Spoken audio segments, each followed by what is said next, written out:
Posso chamar a atenção do Ramos? Ô, ministro Ramos, por favor, vamos prestar atenção. Muito obrigado. O senhor gostou? Tá. Senhores, bom dia. Essa reunião é por solicitação minha ao presidente da República, porque nós iríamos apresentar isso à imprensa, que não foi apresentada, e começaram uma série de especulações sobre esse plano de retomada. Então, eu solicitei ao presidente uma reunião com os ministros, porque o plano não vai ter efeito se todos os senhores não nos ajudarem, cada um na sua área, é claro. Tá? Na hora que nós precisarmos das pessoas para a coordenação do plano, o Ministério que não colocar uma pessoa realmente que seja envolvida e tenha capacidade para poder coordenar e executar, esse Ministério vai ficar mais fraco e aí o plano todo fica meio capenga. Tá? É uma apresentação de 10 minutos no máximo, mas é somente isso. Eu pediria também aos senhores que a finalidade não é reunião de ministros para nós discutirmos nada, é simplesmente para apresentarmos o plano. Como é que saiu essa ideia?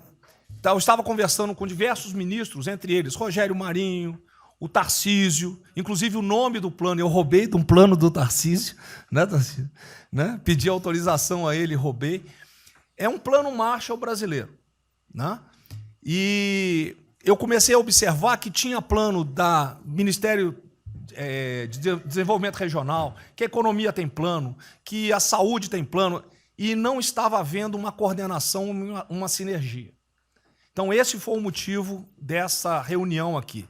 Eu vou procurar ser bem breve e objetivo. Por favor, passa a primeira. Muito bom. Passou tudo. Acabou. Então, vamos acabar. Você está no fim, está errado, cara. Porra. Passa a primeira. Muito bem. Os senhores podem observar o seguinte.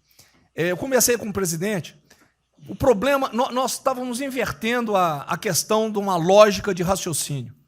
Nós temos um problema, né? Nós temos que ver quais são as consequências negativas desse problema. Todo mundo sabia, sanitárias e econômicas. Ninguém tem dúvida, com reflexo em todos os ministérios. Mas o foco não é na solução do problema. O foco hoje, de uma maneira geral, é quem é o culpado. Né? E nós queremos recolocar, vamos dizer assim, readequar isso aí para como o governo deve reagir a este problema para achar uma solução para as duas consequências negativas que ocorrem. Próximo. Então, é um programa. O programa se chama Pro Brasil, tá? Dou crédito ao azar do Tarcísio foi ele ter conversado comigo. Eu gostei e roubei. Né? Pro Brasil é um programa para integrar, aprimorar ações estratégicas. Os senhores vão ver que o foco ele não é de governo, ele é de Estado. Eu estou tentando fazer uma projeção de 10 anos. Tá? Eu estou tentando, não, nós vamos ter que fazer isso aí. Para a retomada do crescimento socioeconômico em resposta aos impactos relacionados ao coronavírus. Tá? Pode passar, por favor. As dimensões do programa são essas aí. Ó, tá? Ele pega um modelo de governança, ele busca melhoria da produtividade, investimentos estruturantes e ações estratégicas do setor público. Vai. O programa se divide em duas etapas, ou duas partes. O Pro Brasil, deixa eu ver aqui que eu não estou conseguindo enxergar. Ordem e o Pro Brasil Progresso. Tá? O Pro Brasil Ordem, que você não imprimiu para mim, e eu agradeço. Não, botou na página errada. Ele pega um arcabouço normativo, ele trata, essas são as medidas estruturantes dele. Vai ter que ter um arcabouço normativo, investimentos privados, segurança jurídica, jurídica e produtividade, melhoria no ambiente de negócios e mitigação dos impactos socioeconômicos. Na parte de investimento, ele foca em obras públicas, parcerias do setor privado. Esse programa também ele tem um foco na redução das desigualdades regionais. tá? Tem um foco na redução das desigualdades regionais. Ô, Cid, está com o dedo pé rápido aí. E... Só um segundo, por favor. Pode passar, por favor, Cid. Qual é a abrangência do programa? Os senhores podem observar que ele tem uma parte de infraestrutura, ele tem ações viabilizadoras e tem ações de apoio na lateral. Como é que é o nome mesmo? Facilitadoras. Então, observe, na infraestrutura, com foco particularmente nessas obras que estão paralisadas, esses investimentos que nós estamos perdendo, que estão paralisados. Ele pega infraestrutura de transporte e logística, desenvolvimento regional e cidades, pega energia, mineração, telecomunicações. No desenvolvimento produtivo, ele foca na indústria, agronegócio, serviços e turismo. Nas laterais, os senhores têm a parte de cidadania, capacitação, saúde, defesa, inteligência e segurança. Tem também cadeias digitais, indústria criativa e ciência. E nas viabilizadoras, que são transversais em toda a parte do programa, nós temos finanças e tributação, legislação e controle, meio ambiente e a parte institucional e internacional. Qual é por favor, o nosso time frame que nós estamos pensando aí? A estruturação do programa, eu preciso que os senhores... Nós vamos fazer uma reunião, como os senhores podem ver. É a primeira reunião do grupo de trabalho, tá? Com todos os ministérios envolvidos. Na sexta-feira agora, tá? Os senhores vão receber o horário. E aí nós teremos, de maio a julho, a estruturação do programa. De agosto a setembro, o detalhamento do projeto. A partir de outubro, implantação em larga escala, tendo um foco prioritário naquelas ações que têm uma resposta mais imediata. Porque o brasileiro é o seguinte, na hora que nós lançarmos o programa, eles vão começar a cobrar resultado. Né? Então, eu tenho que ter alguma resposta para o público. E a efetividade dos processos e monitoramento, na realidade, não está no final, ele está durante todo o processo. Tá? Passa mais um, Cid, por favor. Não, volta um. Aí. O horizonte do programa, se os senhores observarem, nós estamos pensando num horizonte, né, até 2020, na verdade até 2030. Né? Mas uma primeira fase dele, ele é faseado até o final desse primeiro governo, mas com um planejamento que prossiga nisso aí. Esse é o foco do trabalho que os grupos vão ter que apresentar. Tá ok? Pode passar a última, por favor.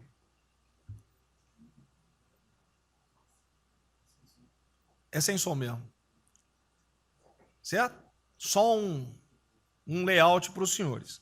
Então, na sexta-feira, eu solicitaria que os senhores, quando enviassem os representantes, esses representantes já viessem com uma noção dos programas ou do que os senhores pretendem dentro dos ministérios de vocês. Uma primeira ideia. E nós vamos partir disso para elaborar isso aí. O trabalho não será feito aqui. Aqui é somente uma coordenação.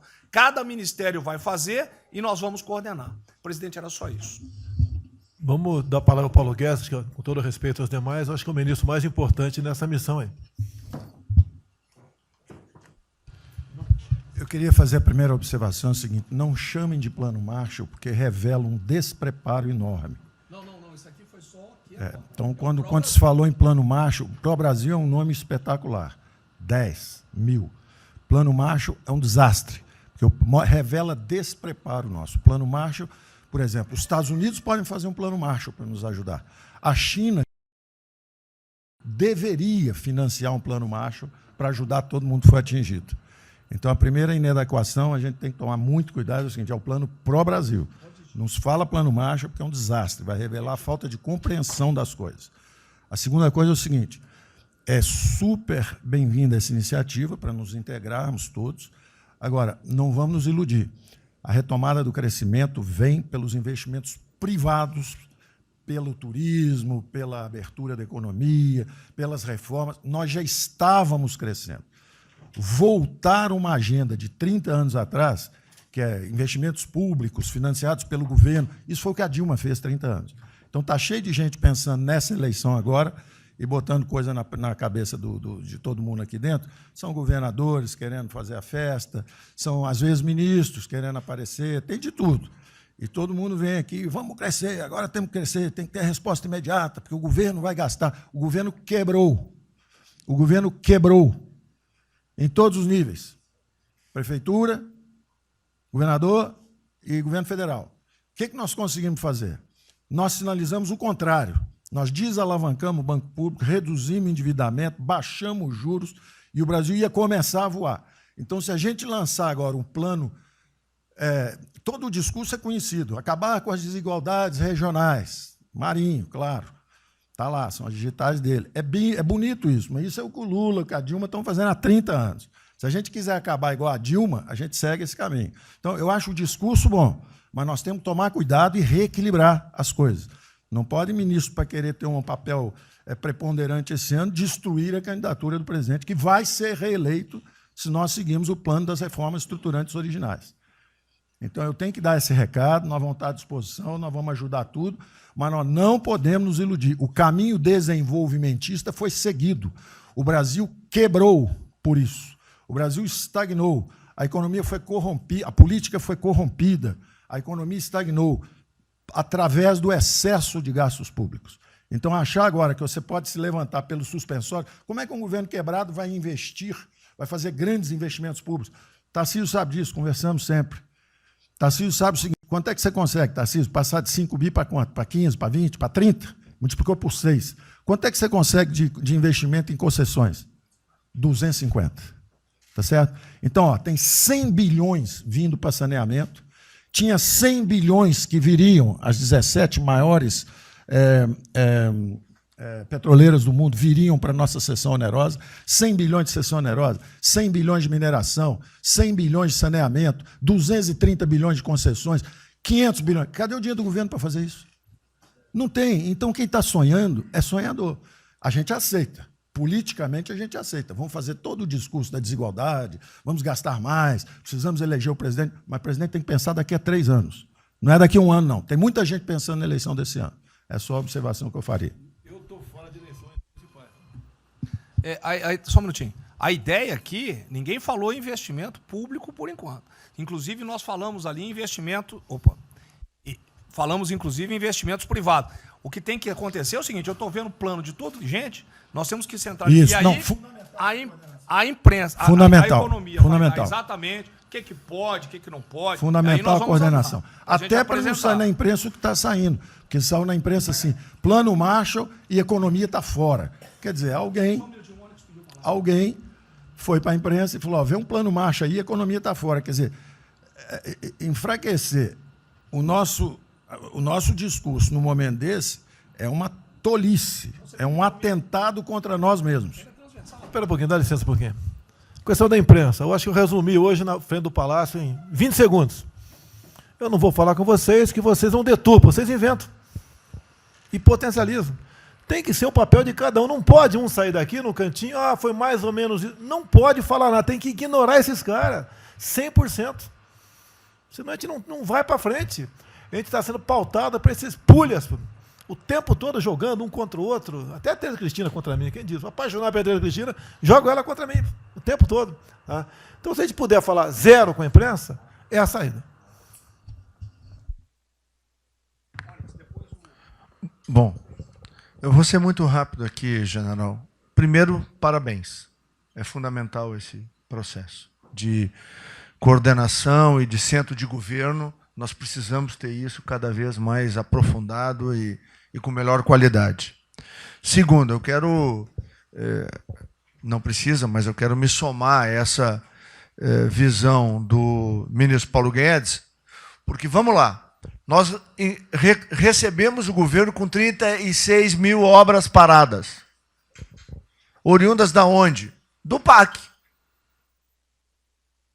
Só para lembrar. O Abraão tem não sei quantas mil creches. 3 mil creches paradas que somam nessas 36. Então, o que nós trouxemos para o Brasil e como é que nós Começamos o ano, e eu vou lembrar, presidente, o senhor sempre disse, é muito triste ver um brasileiro chegar no exterior e ser recebido com o manto da desconfiança.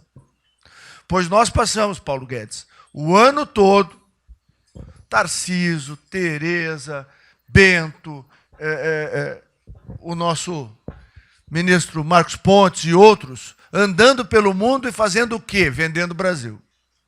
Terminamos o ano, lembra do número, 482 bilhões de investimentos para os próximos 20 anos. Uma boa parte, mineração, petróleo, por aí vai. Recebemos 90 bilhões de bônus de outorga. Nós temos 10 bilhões de dólares do governo da Arábia Saudita que precisa definir onde é que vai botar. Mas o príncipe autorizou. São 50 bilhões de reais a dinheiro de hoje. Então, eu tenho convicção de que nós temos que continuar fazendo o que a gente vinha fazendo. Ou seja, aprofundando a participação da sociedade. Nós temos uma coisa emblemática aqui, que é a Lei da Liberdade Econômica, que pela primeira vez na história do Brasil, desde que o Brasil é Brasil, o cidadão diante do Estado tem razão até que o Estado prove ao contrário. Foi isso que fez os americanos, que há 200 anos atrás eram muito mais pobres do que nós, ser muito mais ricos do que nós. Então, o aprofundamento são sim das reformas, é sim ousar e ter uma reforma tributária que baixe imposto no Brasil, reduz a carga tributária, estou falando sério. A gente nunca discutiu isso entre nós, mas isso tem que caminhar para isso. Por quê? Porque aí nós damos fôlego à iniciativa privada para que ela faça o que tem que fazer e nós vamos ser mediadores desse processo, apenas. E sinceramente, eu acho que todo o nosso esforço nos próximos dias tem que ser como é que nós mantemos a nossa linha, porque nós terminamos o ano, ministro Ernesto, ministro Tarcísio.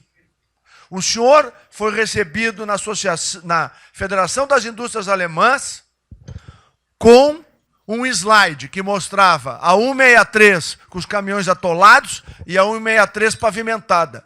E o presidente que coordenava aquele momento, eu estava lá lhe aguardando, voltando da Rússia, disse ao senhor, o que vocês brasileiros fizeram que nós não acreditávamos que vocês recuperaram a confiança e estão fazendo tantas transformações. Então, presidente, só para concluir, 100% nesta linha, mas que a gente não perca o foco original, porque por onde a gente estava caminhando, nós recuperamos a confiança externa e externa. Fomos acometidos de algo muito grave, que é uma doença, e que foi levado ao paroxismo da histeria, porque serve a interesses de muitos, os mais variados, eu não vou aqui detalhar.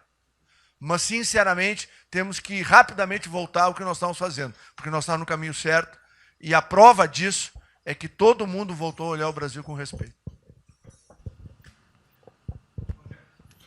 Bom, eu vou partir do princípio que todos que estão aqui são bem intencionados e querem o bem do Brasil. Tá? Então, não acredito em teoria da conspiração, nem que ninguém quer solapar os alicerces da República, nem abalar a administração do presidente Bolsonaro. Pelo contrário. E quero lembrar a todos que não existem verdades absolutas.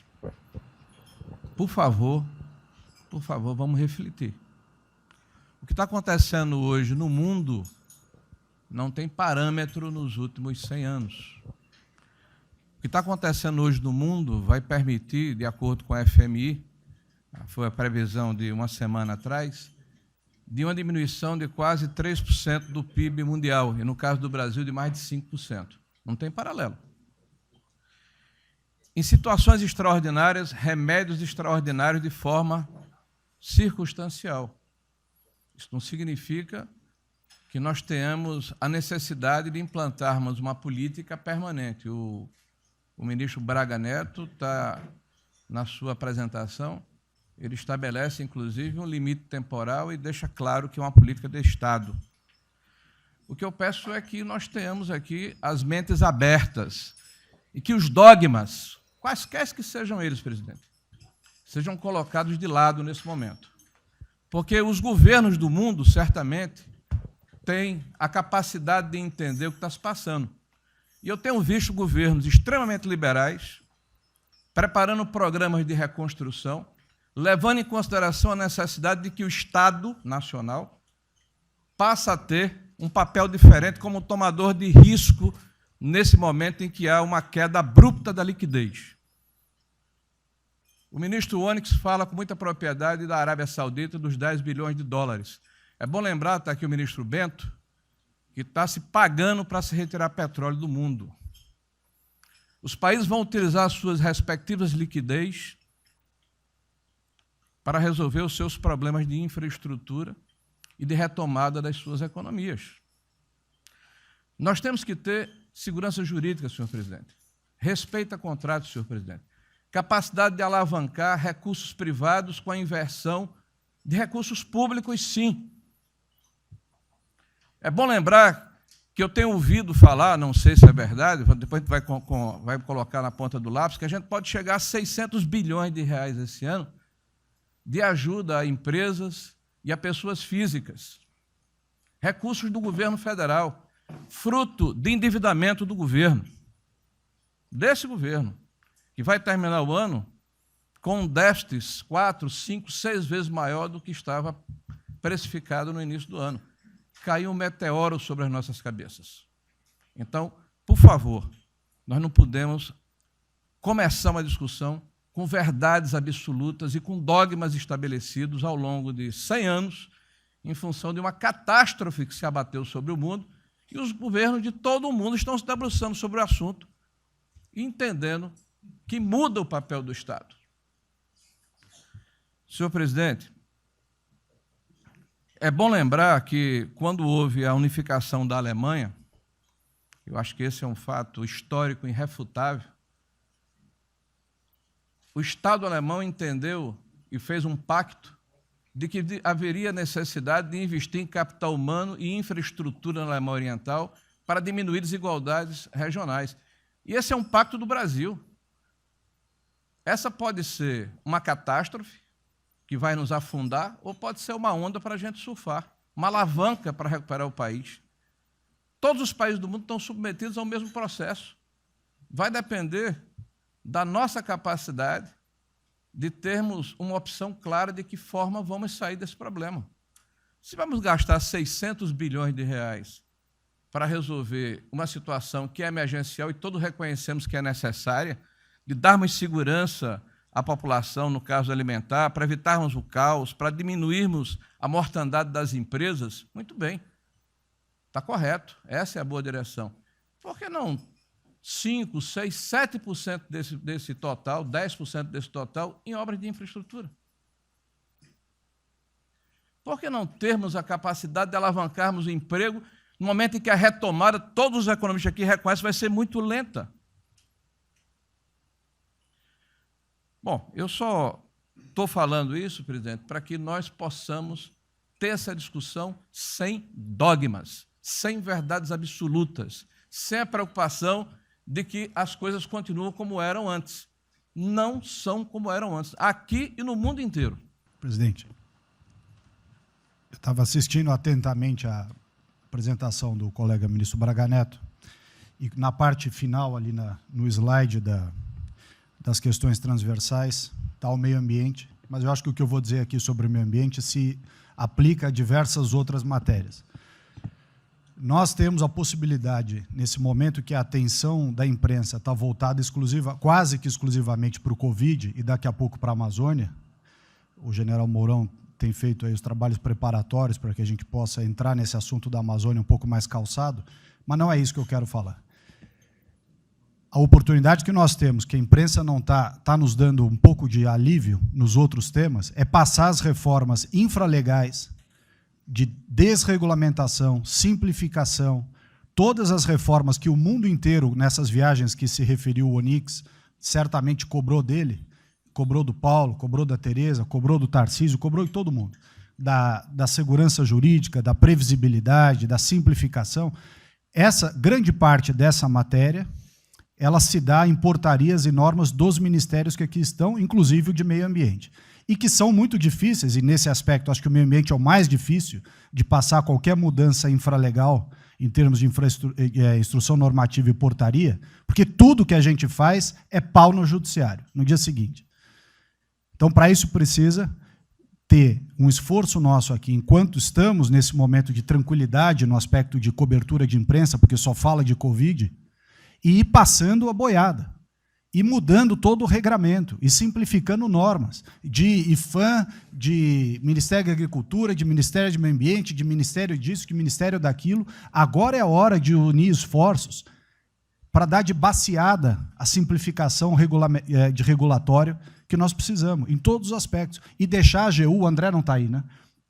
E deixar a AGU de stand-by para cada pau que tiver, porque vai ter. Essa semana mesmo nós assinamos uma medida a pedido do Ministério da Agricultura, que foi a simplificação da lei da Mata Atlântica para usar o Código Florestal. Hoje já está nos jornais dizendo que vão entrar com ações judiciais e ação civil pública no Brasil inteiro contra a medida. Então, para isso, nós temos que estar com a artilharia da AGU preparada para cada linha que a gente avança ter uma coisa. Mas tem uma lista enorme em todos os ministérios que têm papel regulatório aqui para simplificar. Não precisamos de Congresso. Porque coisa que precisa de Congresso também, nesse fuzuê que está aí, não vamos conseguir aprovar.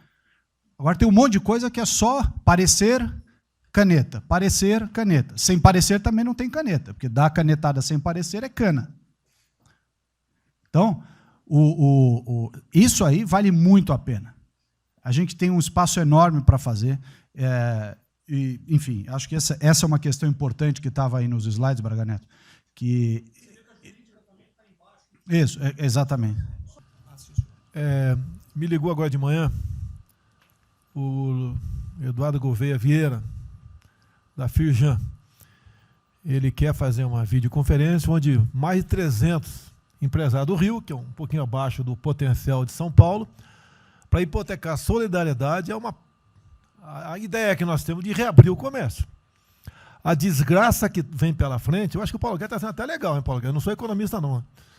Vai ser uma porrada muito maior que você possa imaginar. Não sou apenas os informais. Eu acho que já bateu a 10 milhões de carteira assinada, foi para o saco. E os governos estaduais não têm como pagar salário dos caras. Não tem. Em maio, metade dos estados não vai ter como pagar salário mais. A desgraça está aí. Eles vão querer empurrar essa trozoba para cima da gente, esse pessoal aqui do lado vai querer empurrar, e a gente vai reagir, porque aqui não é saco sem fundo. Tá? Então, essa preocupação vamos ter. Paralelamente a isso, tem a OAB da vida, enchendo o saco do Supremo, para abrir o processo de impeachment, porque eu não apresentei meu exame de vírus, essas frescuradas todas, que todo mundo tem que estar ligado. Não é apenas cuidar do seu ministério, nessas questões que estamos tratando aqui, é tratar da questão política também. Tá certo? Então, essa preocupação temos que ter, porque a luta pelo poder continua, a todo vapor. E sem neurose da minha parte. Tá? O campo fértil para aparecer uns porcaria aí, né? Levantando aquela bandeira do povo ao meu lado, não custa nada. E o terreno fértil é isso, desemprego, caos, miséria, desordem social e outras coisas mais. Então, essa preocupação todos devem ter. Né? Não é, tá bom, o Ministério fatura, deu merda no colo do presidente. Não pode ser assim. Hoje eu vi o Magno Malta me defendendo. O Magno Malta, desculpa aí, foi tratado lá atrás para ser vice. Depois ele resolveu não ser, tudo bem. Depois foi tratado para ser ministro, tudo bem. Agora, politicamente, ele nunca me deu uma alfinetada e sempre está defendendo, com os problemas que ele tem. Então, não é o ministro ir de peito aberto e entrar no covil dos leões. Mas não pode.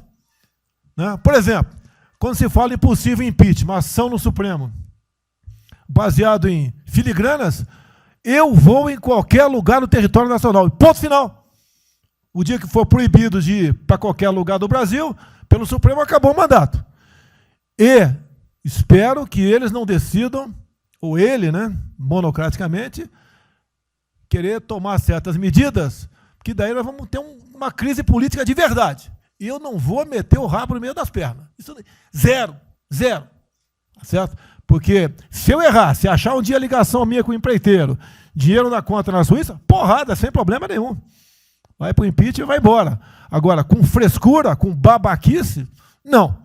Até em cima do que eu falei, em frente ao Forte Apache. Eu sou o chefe supremo das Forças Armadas. Ponto final.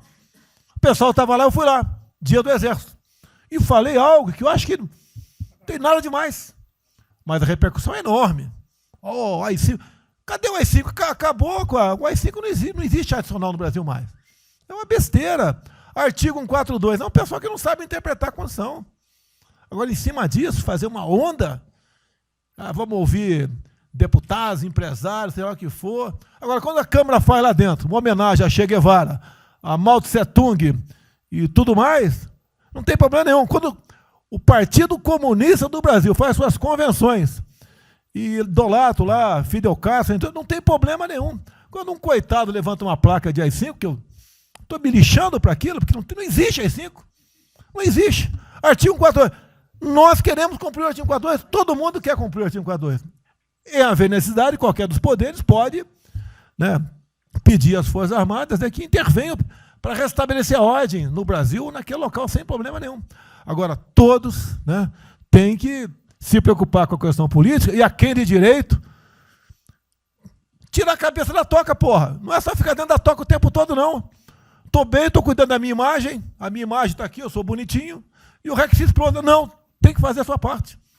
Então é isso que eu tento falar com você, que depois de um certo momento, onde chegar a cabeça dessas pessoas, fica difícil voltar atrás. Daí querem uma crise, é uma crise. Não tenho amor por esse mandato, por a cadeia de presidente. Zero. Zero. Não vou provocar ninguém. E assim como a defesa faz uma nota muito boa, dizendo que vai cumprir a Constituição, liberdade, 10, e não aceita golpe, 10, também não aceita o contragolpe dos caras, porra. Vai deixar alguns malucos aí, que a gente sabe quem são, ficar aí naquela fervura de o presidente é irresponsável, ele é maluco, ele é genocida. Não é assim. Não o que vale para um lado, vale para o outro. O que não vale para um lado, não vale para o outro. Essa é a nossa preocupação que devemos ter. Com isso que está aqui, o pró-Brasil, mas também com a questão política. Se nós começarmos a falar com propriedade, e tem muita gente que fala muito melhor do que eu, e tem um conhecimento muito melhor do que eu, tem que falar, pô, discretamente, mas tem que falar, para não deixar subir a temperatura, que é só porrada o tempo todo em cima de mim. E vou continuar indo em qualquer lugar do Brasil, ponto final, o problema é meu. Tá certo? Se eu não tivesse direito de ir e vir, prefeitinho lá no fim do mundo, um jaguapoca de um prefeito, manda prender. Tem que a justiça se posicionar sobre isso, porra. Tem que se posicionar sobre isso abertamente. Não admitimos prisão por parte de prefeitos e o decreto. Tem que falar, não é ficar quieto. E aquele direito aqui, e todos os ministros têm que falar isso aí, não é só a justiça. Todos têm que falar. Não é ficar, toca o barco não e vamos em frente. Tá? Então é isso que eu apelo a vocês, pô. Essa preocupação, acordem para a política e se exponham. Afinal de contas, o governo não só. E se eu cair, cai todo mundo. Agora, se tiver cair um dia, vamos cair lutando, uma bandeira justa, não para uma babaquice de exame antivírus, pô. Pelo amor de Deus, pô. Tá? Eu, até já bem claro, de uns 8 anos para cá, quando pedia farmácia de manipulação, um remédio qualquer, eu falava com o médico. Bota um nome de fantasia, porque se for o meu nome para lá, como sempre foi um cara manjado, né, tem 3, 4 que vão manipular lá o medicamento, pode me envenenar, pô. E assim é a mesma coisa a questão do vírus, entre outros. De acordo com o interesse, o cara dá negativo ou dá positivo, depois que deu, vai para a contraprova, mas dá problema. E nós sabemos, tá certo, que nós temos um compromisso com a verdade. Eu jamais mentiria se não tivesse realmente um exame negativo. Jamais eu mentia negativo, deu positivo, vice-versa. Jamais. A verdade é acima de tudo. Então, é o apelo que eu faço a todos que se preocupem com política para não ser surpreendido. E eu não vou esperar o barco começar a afundar para tirar água.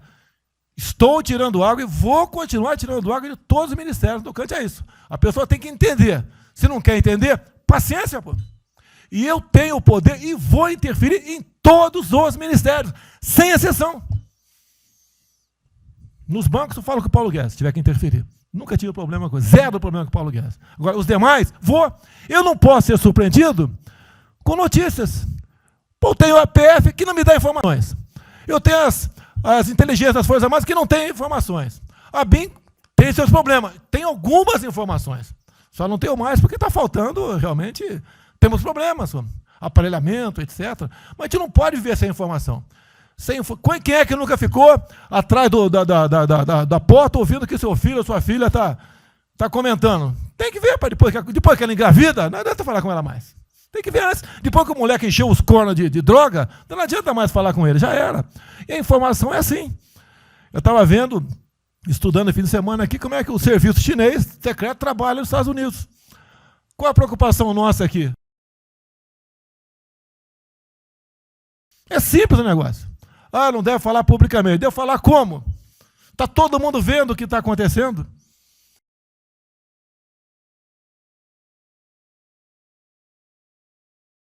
Tudo bem. Tá. Você tira do porra, tu não tira. É uma realidade. Não adianta esconder mais, tapar o sol com a peneira. Vai em alguns ministérios, tem gente deles plantada aqui dentro. Então não quer brigar. Zero briga. Precisamos dele para vender? Sim, eles precisam também de nós. Porque se não precisasse, não estariam comprando a soja da gente, não. Precisam. E é um negócio, pô. E devemos aliar com quem tem alguma afinidade conosco, para a gente poder fazer valer a nossa vontade naquele momento. Não adianta se esconder aqui, depois tem um problema, daí liga para o tio, ele fala, pô, cara, você me ignorou até hoje?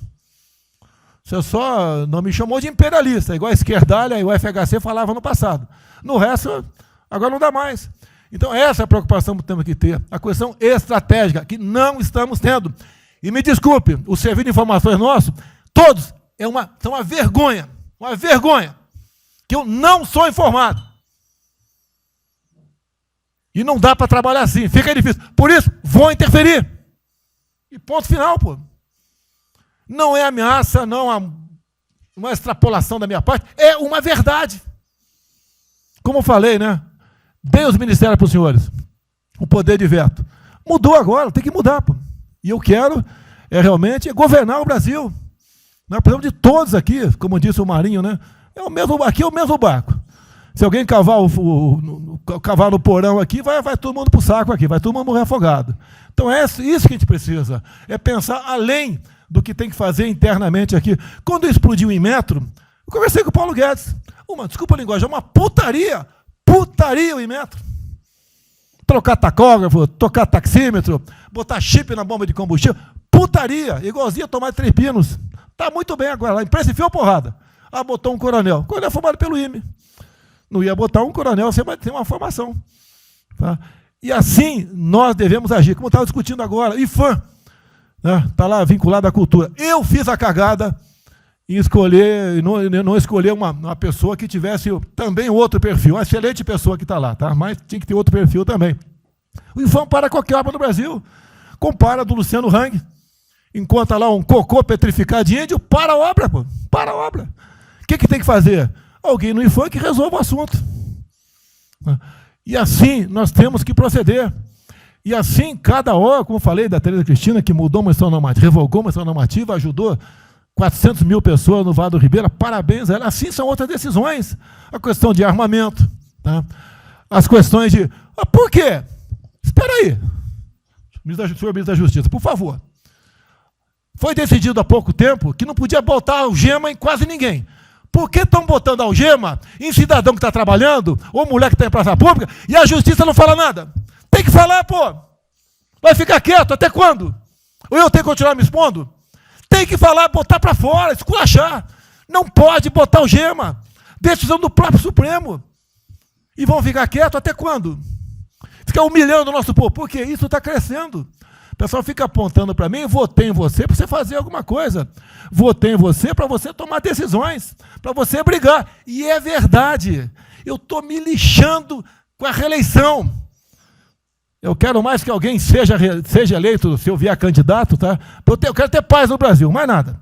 Porque se for à esquerda, eu e uma porrada de vocês aqui tem que sair do Brasil, que vão ser presos. E eu tenho certeza que vão me condenar por homofobia. 8 anos por homofobia. Daí inventam o racismo, como inventaram agora para o Von Traub. Desculpa o desabafo. Puta que eu pariu. O Von Traub pode ter falado a maior merda do mundo, mas racista? Vamos ter que reagir, pessoal. É outra briga. Tem que ser um governo com altivez. Se expor, mostrar que nós temos o povo do nosso lado. Que nós somos submissos ao povo. Nós queremos realmente, é como disse, se não me engano, Margaret Thatcher, né? Ou Reagan, não sei, para ser conduzido pela porra brasileira, e ponto final. Onde o povo está, vamos estar junto. Eu não convidei ninguém para ir para frente do Forte Apache. Ninguém, zero. Estava na casa do meu filho, fiquei sabendo, vou para lá. A imprensa está falando agora que não sei, 2 ministros militares aí não aceitaram o meu convite. O dia que ou eu convido o ministro para o churrasquinho em casa, eu pago uma missão. Tá, não sei, eu vou pagar uma missão. A missão for absurda, o ministro falou, tchau, tô fora. Tá certo? Ou vai e fica puto, mas vai, pô. E jamais eu vou pagar uma missão escrota para quem quer que seja. Nem no quartel fazer isso com recruta, nem no quartel. Tá certo? Quem dirá o nosso convívio aqui, que é muito bom, partir para essa linha. Não estamos em desespero, nós estamos bem. Não somos acusados de desvio, de corrupção, nada, está zero. Temos problema pela frente, vamos tentar solucionar. Eu tenho conversado com vários ministros. E vamos solucionar, porque o destino do Brasil está na mão desse grupo privilegiado que está aqui. Eu não seria nada sem vocês. Vocês não seriam ministros sem eu. Duvido, dificilmente alguém ia ser ministro tivesse uma Haddad aqui, eu duvido. Poderia aceitar por alguns dias, né? Depois ver a sacanagem que ia ser, não ia ser diferente do que foi os 2 anos anteriores do PT, né? Ia pedir para sair. Então, um apelo para vocês, todo mundo se preocupa com o futuro do Brasil, com a questão política. Criticar um ato de uma pessoa ou outra não é criticar o Congresso ou de criticar o Supremo Tribunal Federal. Quem não ficou revoltado, viu? O Moro ficou revoltado com a liberdade desse pessoal. Por causa de vírus, botou esse estuprador para fora. Imagine ter estuprado uma filha nossa, um filho da puta desse posto de liberdade. Agora temos que colocar no lugar dessas pessoas, desse pai que teve a filha estuprada, e o vagabundo foi posto na rua. Uma decisão, foda-se quem seja, tem que jogar pesado em cima disso. Não é um desabafo, pessoal, é uma realidade. O nosso barco está indo, mas não sabemos ainda, no momento, dado o último caso, vírus, para onde está nosso barco. Pode estar indo em direção ao iceberg. A gente vai para o fundo. Então, vamos se ligar, vamos se preocupar. Quem de direito se manifesta com altidez, com palavras polidas, tá? Mas coloca uma posição. Porque não pode tudo vem para a minha retaguarda, tudo. Tá? E vocês têm que apanhar junto comigo, logicamente, quando tiver motivo para apanhar, ou motivo para bater.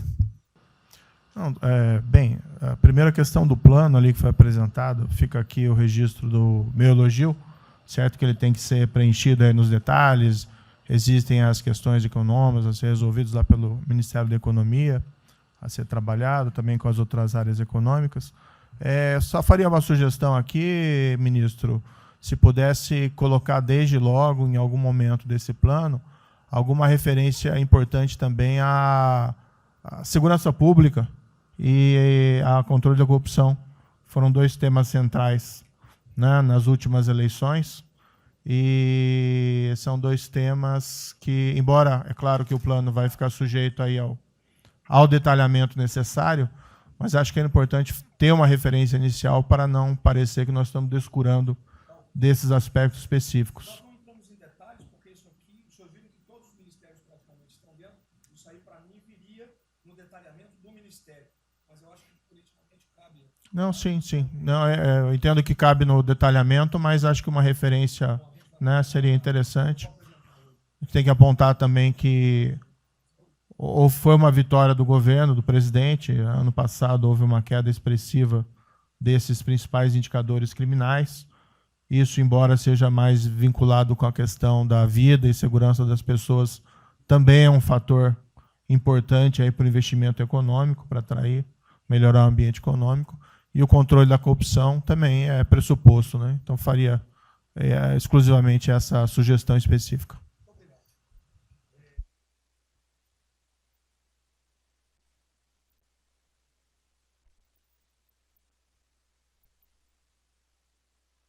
Para a gente começar a falar do dia seguinte, o próprio ministro Guedes, nas discussões que temos tido nas últimas semanas, tem nos orientado: o BNDES foca na reconstrução, foca no dia seguinte, porque a crise de saúde vai demorar alguns meses e a reconstrução muito mais meses do que isso. Então, é muito oportuno a gente já começar a discutir isso.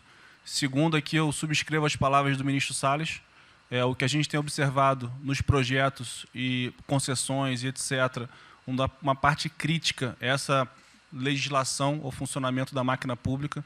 É um momento muito oportuno para a gente aproveitar isso, e isso faz uma baita diferença no preço de um projeto, na velocidade, faz muita diferença. Então, subscrevo aqui as palavras do ministro Salles.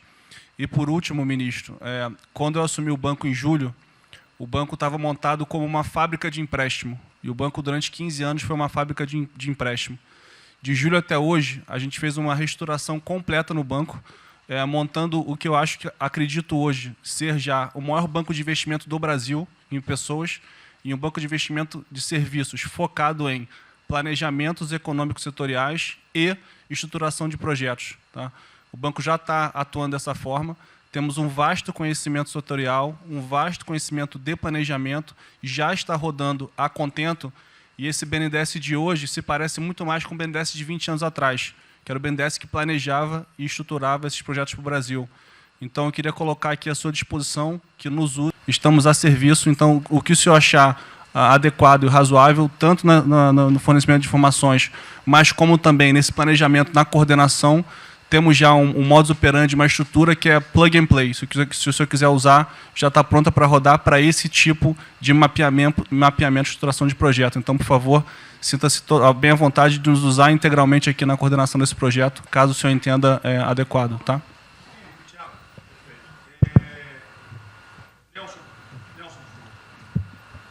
Alô? Bom, estou chegando aqui, então é importante que eu coloque para vocês como é que a gente vai trabalhar. Né? A saúde ela é fundamental, porque enquanto a gente não mostrar para a sociedade que a gente tem o controle da doença, da saída dela, qualquer tentativa econômica vai ser ruim, porque o medo vai impedir que você trate a economia como uma prioridade. Então, controlar a doença hoje é fundamental. E controlar a doença não significa que a gente vai curar a doença em uma semana, mas que a gente não é um barco à deriva e que a gente tem uma estratégia para trabalhar essa doença. Né? Então, são 3 coisas que a gente vai trabalhar. Primeiro, a informação, para entender o que é a doença, qual é a evolução dela, como é que está a infraestrutura para cuidar da doença. Porque um dos grandes problemas que a gente tem hoje, se a gente olhar o Brasil hoje, ele é um dos melhores países em número em relação à mortalidade. O que assusta é você ver que o hospital não consegue atender, a gente no frigorífico, a gente que está abrindo cova em algum lugar para enterrar, e isso traz medo. E o medo impede que qualquer outra atividade tenha sucesso. Porque enquanto isso não for sanado, o restante vai ter muito pouca chance de ser comprado pela sociedade. A segunda coisa é estruturar a operação de cuidado. Então a gente vai investir em logística, vai investir na parte de compra e tentar melhorar o processo. Por quê? Porque se eu tiver os hospitais funcionando, eu vou ter os pacientes tratados, eu não tenho a sensação da crise, o medo melhora e o restante pode entrar. E a terceira coisa é a gente deixar claro um programa de saída do isolamento, do distanciamento. Não é que vai sair amanhã, mas a gente tem que ter um planejamento. Porque aí a gente realmente mostra que a situação está na nossa mão. Pode ser que demore um pouco, mas a gente está controlando esse processo, que a gente não está sendo um barco à deriva. Então, basicamente, eu queria falar para vocês, essa é a forma como a gente vai tratar, e a gente vai estar interagindo com todos os ministérios que forem necessários para que isso aconteça da forma mais rápida possível. Basicamente é isso, e prazer estar aqui com vocês. Ontem eu liguei para o diretor-geral da Polícia Rodoviária Federal. Chegou ao meu conhecimento uma nota que era dele sobre o passamento de um patrulheiro. E ele enfatizou que era Covid-19. Eu liguei para ele. Por favor. O que mais? Ele era obeso, era isso, era... Bem, tinha... Como é que é? Comorbidades. Comorbidades. Mas ali na nota dele só saiu Covid-19. Então vamos alertar a quem de direito ao respectivo ministério, pode botar Covid-19, mas bota também, tinha fibrose, um montão de coisa, não entendo esse negócio não, tem um montão de coisa lá, para exatamente não levar o medo à população. Porque a gente olha, morreu um sargento do Exército, por exemplo, a princípio é um cara que está bem de saúde, né?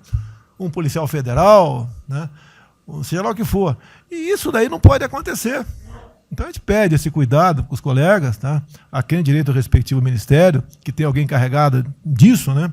Para tomar esse devido cuidado, para não levar mais medo ainda para a população. Você perguntou em relação... Ele me perguntou quanto tempo levaria para mostrar um plano, alguma coisa. Eu acredito que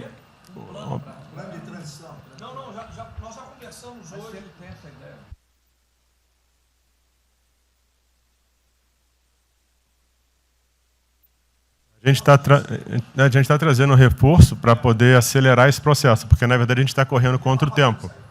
Enquanto a gente não conseguir controlar a percepção que a gente hoje tem condição de cuidar das pessoas, vai ser difícil, né? E o problema da doença é que você pega um sistema que, se você fala em eficiência, os hospitais têm que ser eficientes. Então, quando você fala em eficiência, você vai quase no limite do cuidado. Você não tem sobra, você não tem gordura. Quando você pega uma doença que chega, que é muita gente ao mesmo tempo, você não consegue ter agilidade para preparar o sistema para cuidar dela. E a gente tem um problema adicional que a gente tem que tomar cuidado, que é o seguinte: como você tem os hospitais com pouca... Você tem muita gente falando de Covid, mas os hospitais estão diminuindo muito o atendimento, o que significa que eles vão ter problema financeiro. Se isso prorroga, esses hospitais vão ter cada vez mais dificuldade, você vai poder ter um hospital mais sucateado, um hospital fechado. O que está acontecendo hoje? Vamos botar em números hoje, que a gente tem 4 milhões de pessoas hoje com a Covid. O Brasil hoje tem 212 milhões de pessoas. Tem 208 milhões que não estão tendo a atenção necessária. Então, você tem câncer, cardiovascular, isso tudo está represado, é demanda reprimida. Quando você controlar a Covid, o não Covid vai chegar com tudo. E você pode pegar uma estrutura sucateada. Aí você só vai transferir o problema de medo, que vai ser o medo da Covid para o medo da não Covid. Então, a gente tem que estar preparado para isso tudo. Então, não é só trabalhar o curtíssimo prazo, a gente tem que preparar para essa segunda fase que vai chegar também. Isso tudo a gente está fazendo, só para vocês saberem que a gente está pensando nisso tudo, só para vocês saberem que está tudo trabalhado.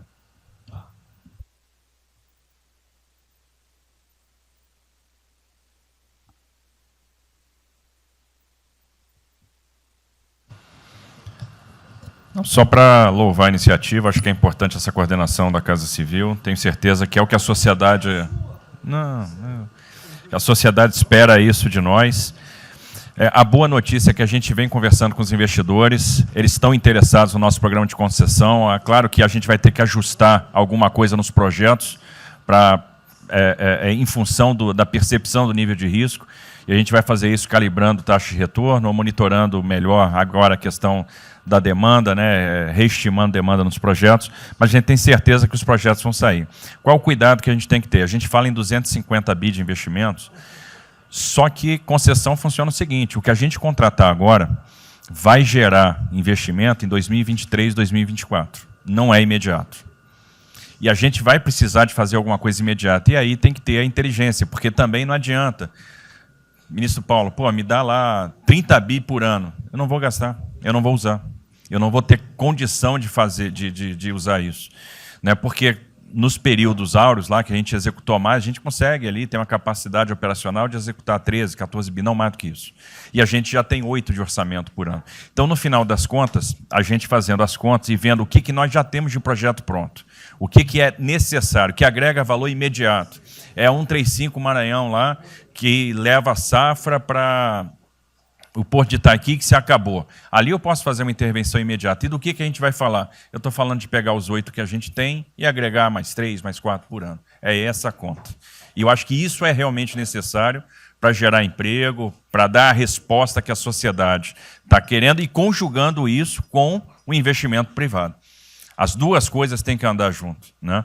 E aí nós vamos dar o bom retorno. A gente está vendo aí o esforço que o BNDES está fazendo, acho que está fazendo um trabalho magnífico, trazendo o banco, trazendo o privado, o sindicato de bancos, para assumir uma responsabilidade que é deles também.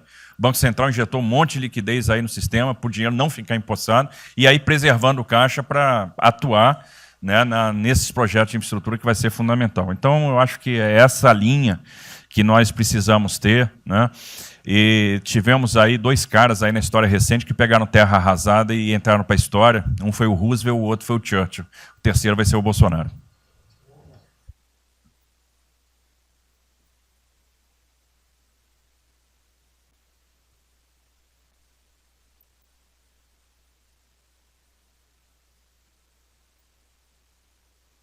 São só 5 pontos muito rápidos. Primeiro, presidente, o maior programa da história do mundo de inclusão social, digital, que nós estamos fazendo nesse governo, pessoas que tomavam dinheiro a 25% ao mês. Quer dizer, todos os ladrões lá, PT, PMDB, PSDB, aquela ladroagem toda, 25% ao mês. E ninguém se indigna. Esse governo que se indignou, o governo dos liberais. Então, assim, acho que a gente está com um problema de narrativa. Hoje de manhã, por exemplo, o pessoal da Band queria dinheiro. O ponto é o seguinte, vai ou não vai dar dinheiro para Bandeirantes? Ah, não vai dar dinheiro para Bandeirantes? Passei meia hora levando porrada, mas repliquei. E falei, olha, vocês estão em casa? Eu tenho 30 mil funcionários na rua.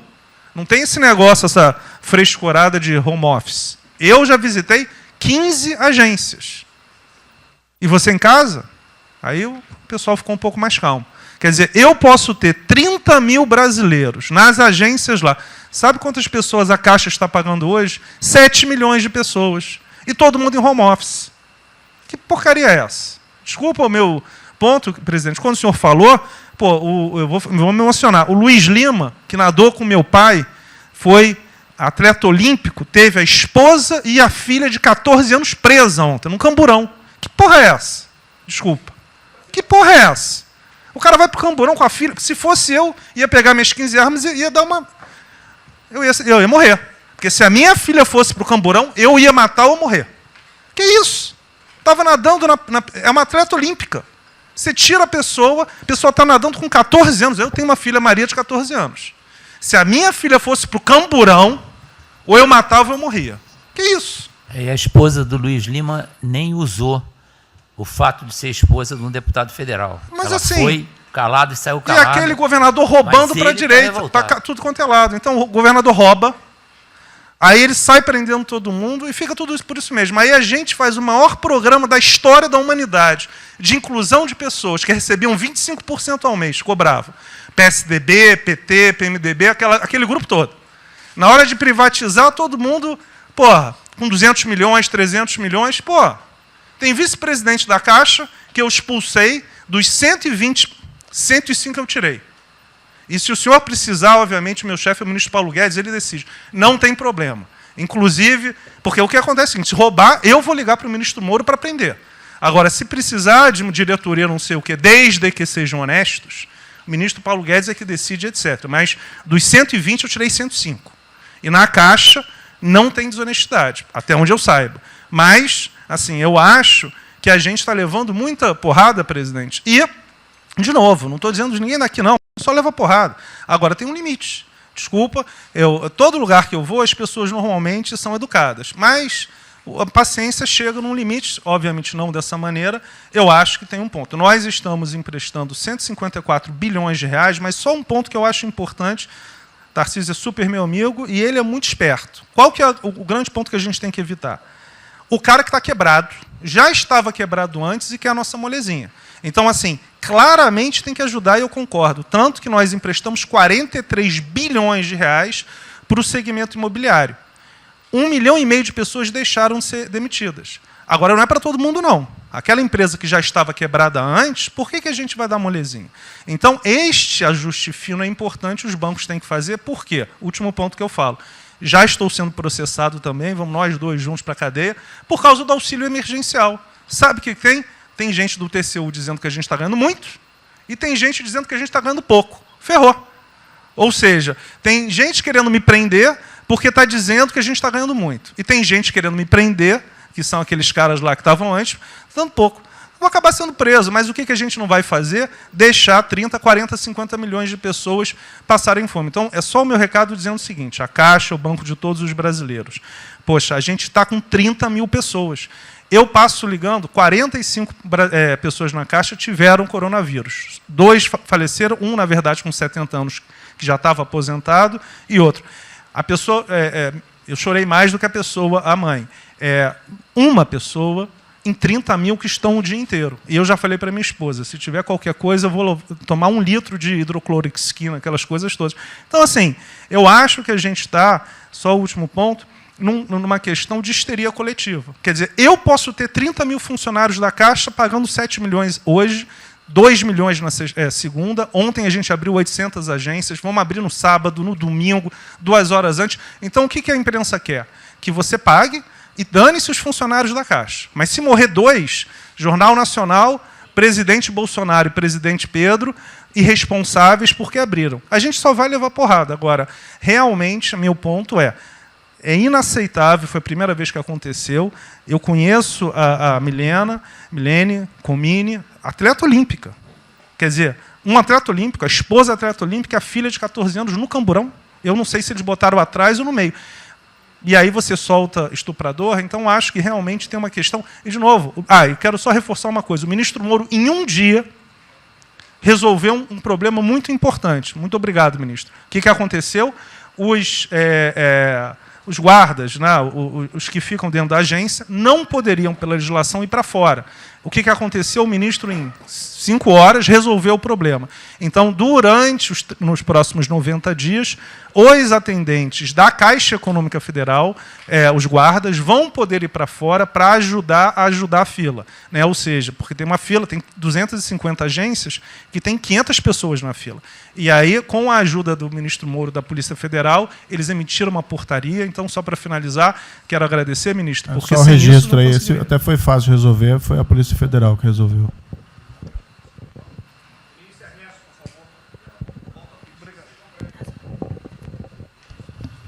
Obrigado, ministro. Rapidamente, sobre o plano. A dimensão internacional do plano, evidentemente, é fundamental, já está ali contemplada. Eu queria mencionar o seguinte, eu acho que é fundamental que essa dimensão internacional não seja simplesmente uma adaptação nossa ao cenário internacional, mas que ela leve em conta a capacidade que o Brasil hoje tem de influir no desenho de um novo cenário internacional. Eu estou cada vez mais convencido de que o Brasil tem hoje as condições, tem a oportunidade de se sentar na mesa de 4, 5, 6 países que vão definir a nova ordem mundial. Outro dia, na conversa do presidente com o primeiro-ministro da Índia, o indiano disse que vai ser tão diferente o pós-coronavírus do pré quanto o pós-Segunda Guerra do pré. E eu acho que é verdade. E assim como houve um Conselho de Segurança que definiu a ordem mundial, 5 países depois da Segunda Guerra, vai haver uma espécie de novo Conselho de Segurança, e nós temos, dessa vez, a oportunidade de estar nele e acreditar na possibilidade do Brasil influenciar e ajudar a formatar um novo cenário. E esse cenário, eu acho que ele tem que levar em conta o seguinte, estamos aí revendo os últimos 30 anos de globalização, vai haver uma nova globalização. O que aconteceu nesses 30 anos? Foi uma globalização cega para o tema dos valores, para o tema da democracia e da liberdade.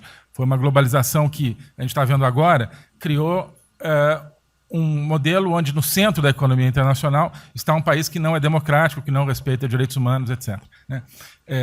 Essa nova globalização, acho que não pode ser cega. Né? Tem que ser uma globalização, tem que ser uma estrutura que leve em conta, claro, a dimensão econômica, mas também essa dimensão da liberdade e dos valores. E, da mesma maneira, acho que o plano está apontando para isso, na nossa dimensão nacional, também não pode ser um plano cego para essas dimensões daquilo que nos traz, né, que traz o projeto do presidente, que é não simplesmente a eficiência, a pujança, o crescimento econômico, mas a liberdade, o combate à corrupção, a reinvenção de um Brasil livre, dessas mazelas que nós conhecemos. Obrigado.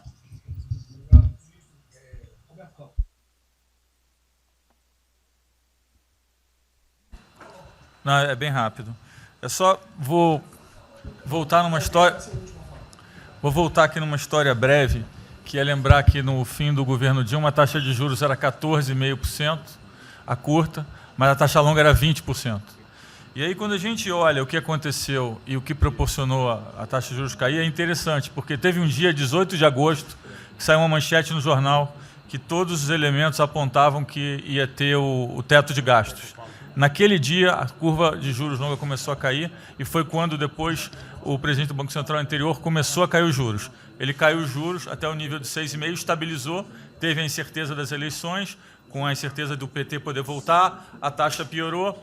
Depois, curiosamente, quando o mercado entendeu que ia ter a Previdência, foi quando abriu espaço para cortar os juros novamente. Então, a razão dos juros ter ido de 14,5%, ou 15% ou 20% para o que está hoje foi o fato da sociedade, do mercado ter entendido que o governo ia ter disciplina em relação às contas públicas. Isso a gente não pode esquecer. Tá? Se me permite, Roberto, então você está dizendo aí que não só a Selic, bem como a taxa longa, nós devemos basicamente a PEC do teto, é isso? Isso. Estou dizendo exatamente isso. e depois também a Previdência.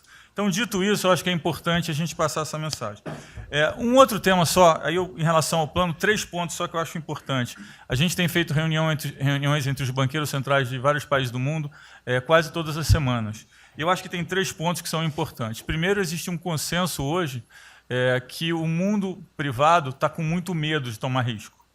Então, que não vai ter como ter uma saída rápida sem que o governo não entre de alguma forma tomando risco, porque o mundo privado está com medo de tomar risco pelo fator medo, que é o fator que o doutor mencionou, que eu acho que é muito importante. Se amanhã você permitir todo mundo ir no estádio de futebol ver um jogo, será que todo mundo vai sair de casa e vai? Qual é o fator medo? E o fator medo é interessante, porque quanto mais informação você tem, mais medo você tem, porque a mídia joga medo. Então, você tem hoje uma classe mais alta que tem mais medo que a classe mais baixa, exatamente porque eles têm mais acesso à informação e a informação é enviesada. Então, o primeiro ponto é esse tema de tomar risco. O segundo ponto, rápido, é um tema que eu acho que está muito crescendo também, está crescendo bastante, que é a análise, que a gente chama de análise intertemporal. Quando você faz uma ajuda, quando o governo faz um gasto, geralmente acontece 2 coisas. Ou você bota fundo perdido, ou seja, esse gasto não vale nada, e aí vai ter um reflexo na economia, na taxa de juros, ou as pessoas exageram e falam, não, esse gasto vai ser multiplicador. Provavelmente não é nenhuma coisa nem outra. O que eu acho que falta de analisar os gastos do governo é o quanto desse gasto que eu recupero lá na frente, via preservar emprego, via manter uma empresa viva que ia morrer. Então, eu acho que falta análise completa do gasto. O gasto nunca é fundo perdido. Também ele nunca é muito multiplicador, ele é um meio do caminho entre uma coisa e outra. E o que eu acho que falta é a análise de eu vou gastar tanto e esse gasto vai ter essa efetividade. Por exemplo, existe uma percepção do mercado que dinheiro para governador e prefeito é dinheiro jogado fora. Pode ser que seja mentira, mas existe essa percepção hoje. E tem vários vídeos rodando por aí, os senhores devem ter visto, de que o dinheiro vai para a prefeitura e não vai parar, porque vai em bem intangível, que é difícil de controlar. Vai em programa que você nunca tem como monitorar. Então, acho que é importante esse tema de fazer essa análise intertemporal, de ver realmente qual é a eficiência do gasto. E, por último, último ponto, conversando com investidores, a gente tem feito isso, inclusive nós fizemos uma conversa, 2 bancos centrais com investidores, inclusive de infraestrutura, e o problema principal que aparece em toda a conversa no Brasil, do investidor privado, é que, no passado, toda vez que o investidor privado entrou, teve muita sacanagem. O tema da governança é super importante.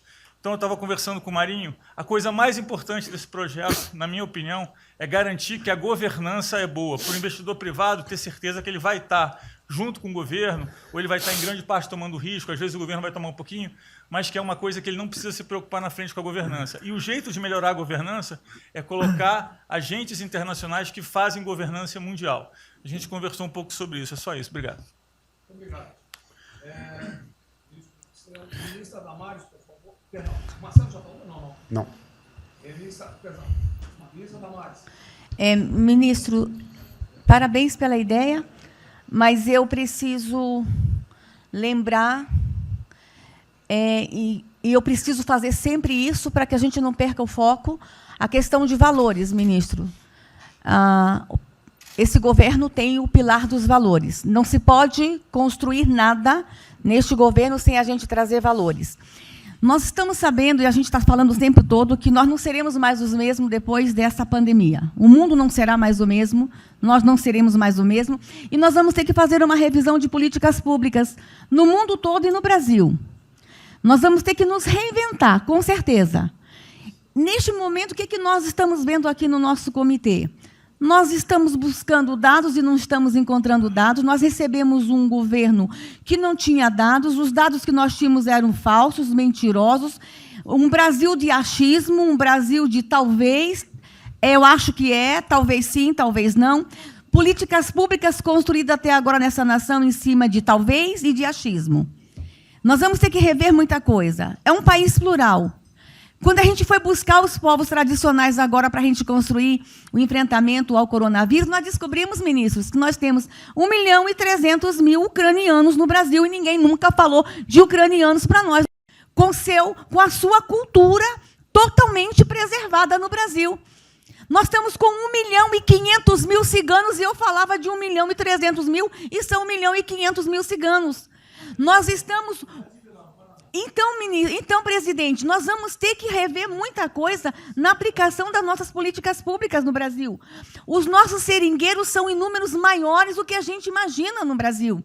Então, tudo que nós formos construir, nós vamos ter que ver, ministro, a questão dos valores também. A questão, os nossos quilombos estão crescendo e os meninos estão nascendo nos quilombos e seus valores estão lá. Então, tudo vai ter que ver a questão dos valores. E quando eu falo valores, ministro, eu quero dizer para o senhor, nós estamos com quase 80 mil idosos em abrigos no Brasil. Eu me surpreendi com números. Nós estamos com quase 60 mil crianças em abrigos no Brasil. Os números estão me surpreendendo. E eu estou com um número absurdo de mulheres também em busca de abrigos por causa de violência. Então, tudo isso tem que vir para este pacote.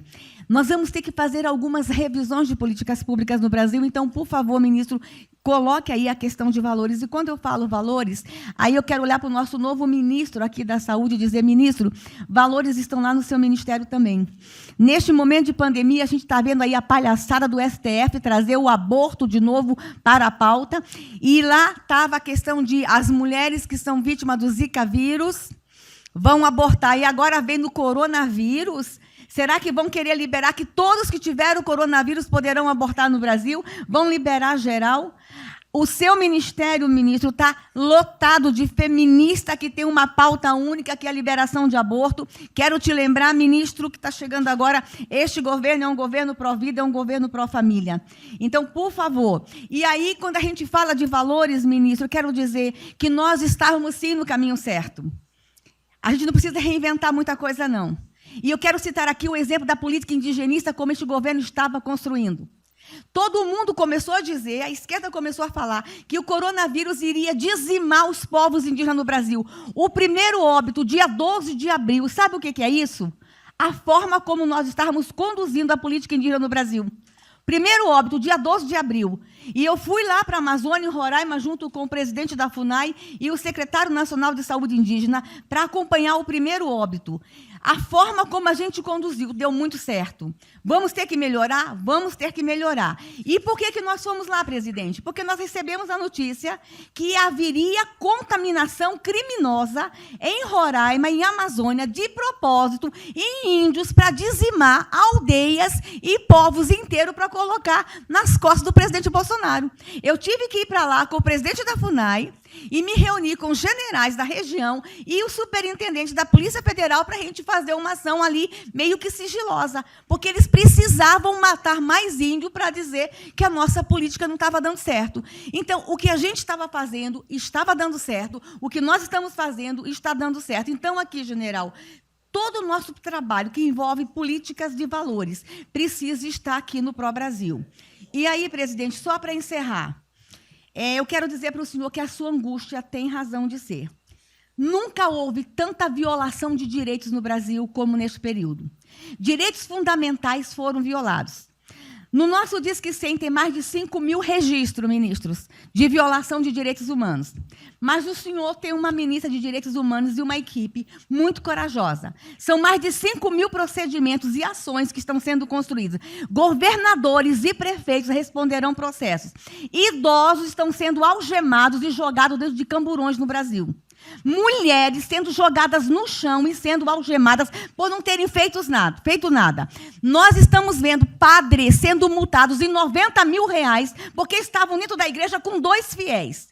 A maior violação de direitos humanos da história do Brasil nos últimos 30 anos está acontecendo neste momento. Mas nós estamos tomando providências, a pandemia vai passar, mas governadores e prefeitos responderão processos e nós vamos pedir, inclusive, a prisão de governadores e prefeitos. E nós estamos subindo o tom. E discursos estão chegando. O nosso ministério vai começar a pegar pesado com governadores e prefeitos. Nunca vimos o que está acontecendo hoje. Se eles falavam que nós éramos violadores de direitos, eles estão. Inclusive, o governador Wellington, agora, ontem, determinou que a polícia poderá entrar nas casas.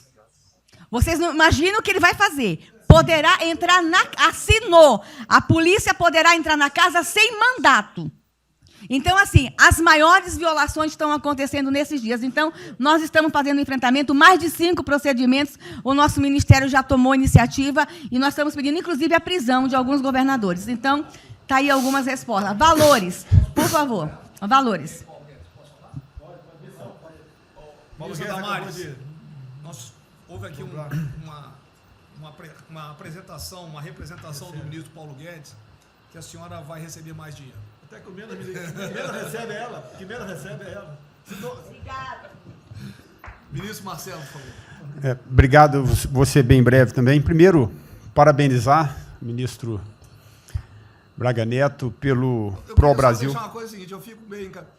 Não é trabalho meu, hein? É trabalho da equipe e eu roubei ideia de bando de gente aqui. Eu roubei ideia aqui, ali, eu roubei ideia, tá? Eu aproveitei a ideia, eu só coordenei. Um cronograma importante do projeto. Obviamente, todos os ministérios, como o Ministério do Turismo, também já estamos finalizando até amanhã esse programa de retomada. E, presidente, o turismo, obviamente, ele tem uma importância muito grande para a economia, o Paulo Guedes sabe disso, mais de 8%, ou seja, quase 10% do PIB nacional é turismo. E o presidente falou que vai extinguir o ministério porque o turismo acabou. Agora precisa do ministério mais do que nunca, presidente. O turismo ele vinha numa crescente muito importante. O ano de 2019 cresceu 2,6%, enquanto a economia cresceu 1%.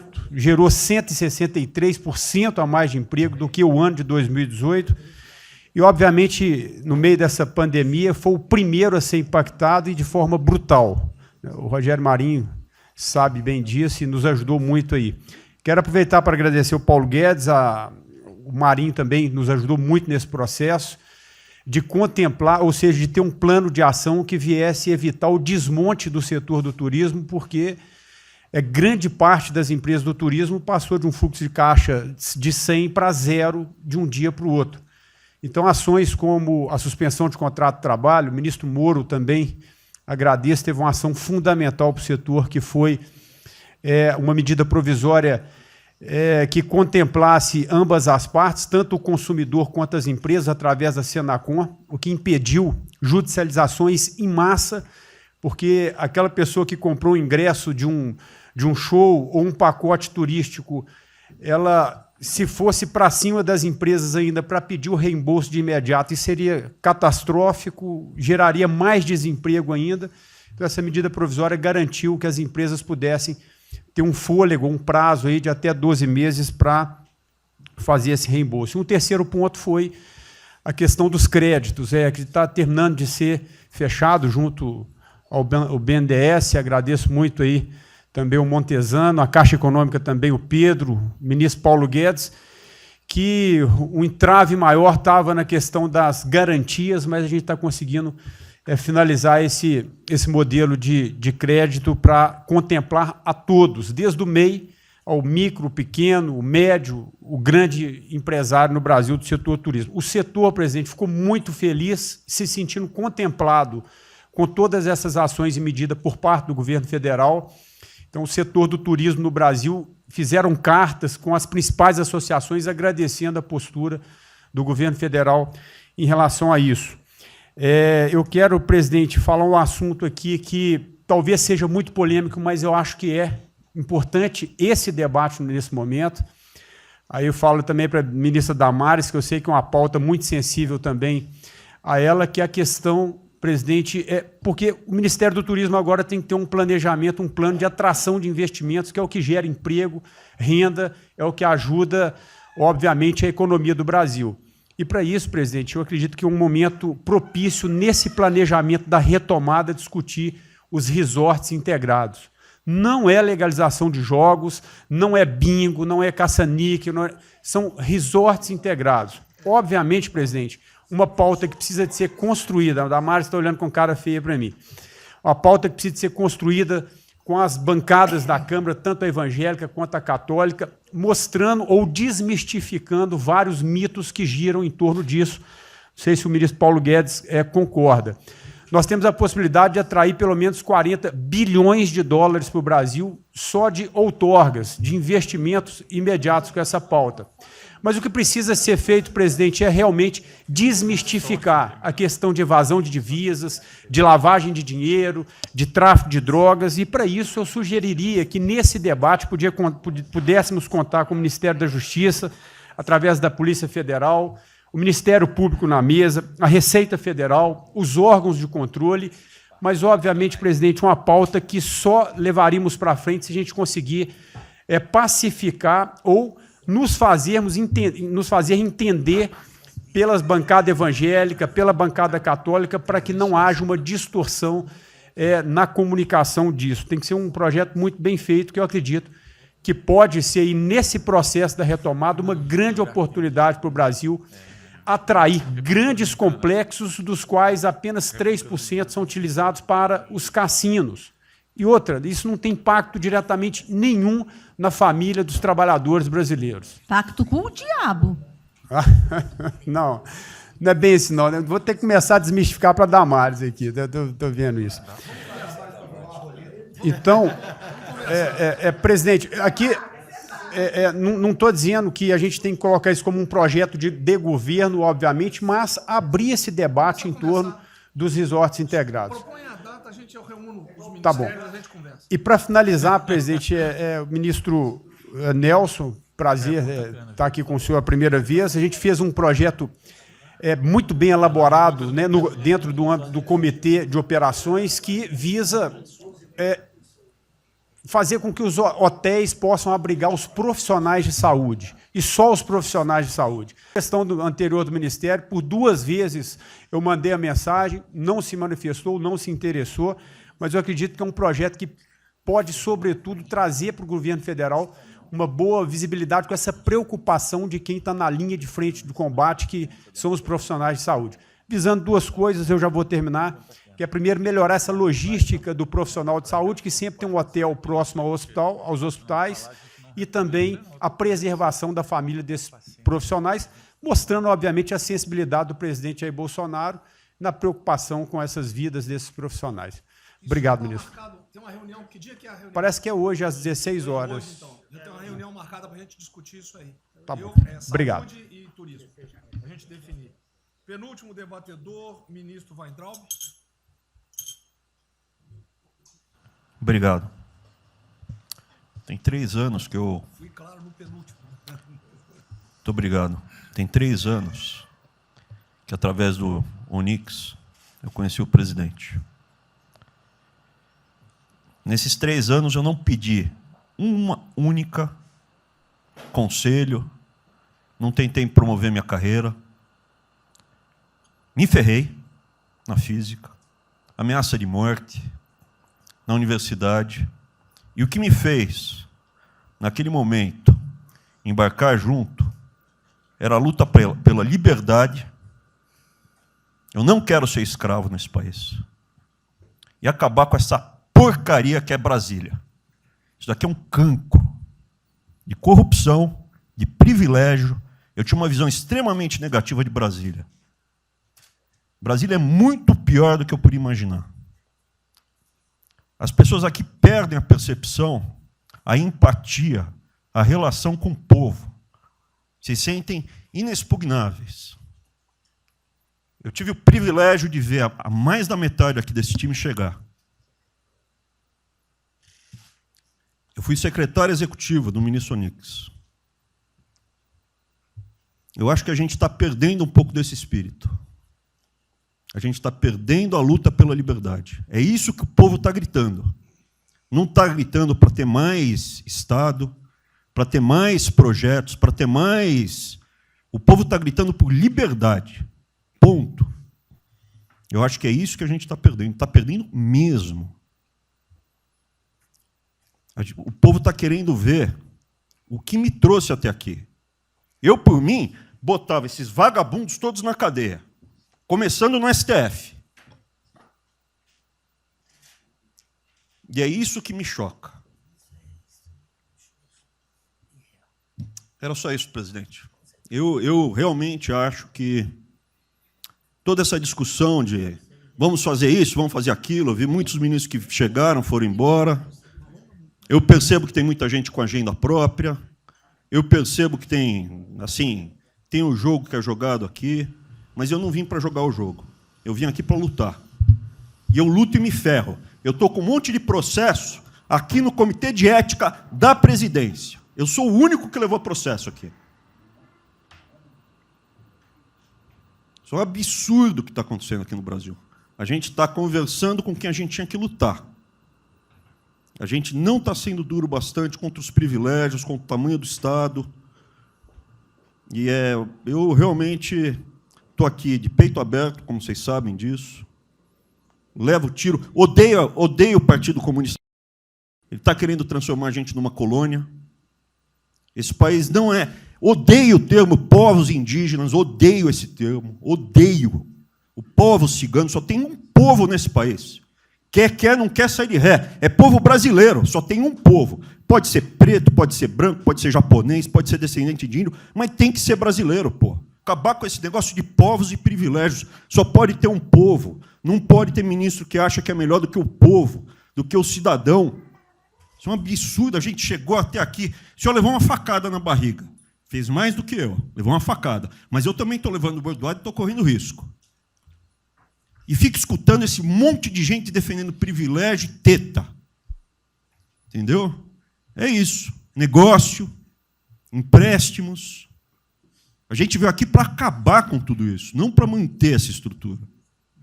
E esse é o meu sentimento extremamente chateado que eu estou vendo. Essa oportunidade se perder. Eu sou, evidentemente, eu estou no grupo dos ministros que está mais ligado com a militância, evidente, porque eu era um militante. Eu estava militando de peito aberto, continuo militando, do ponto de vista de carreira.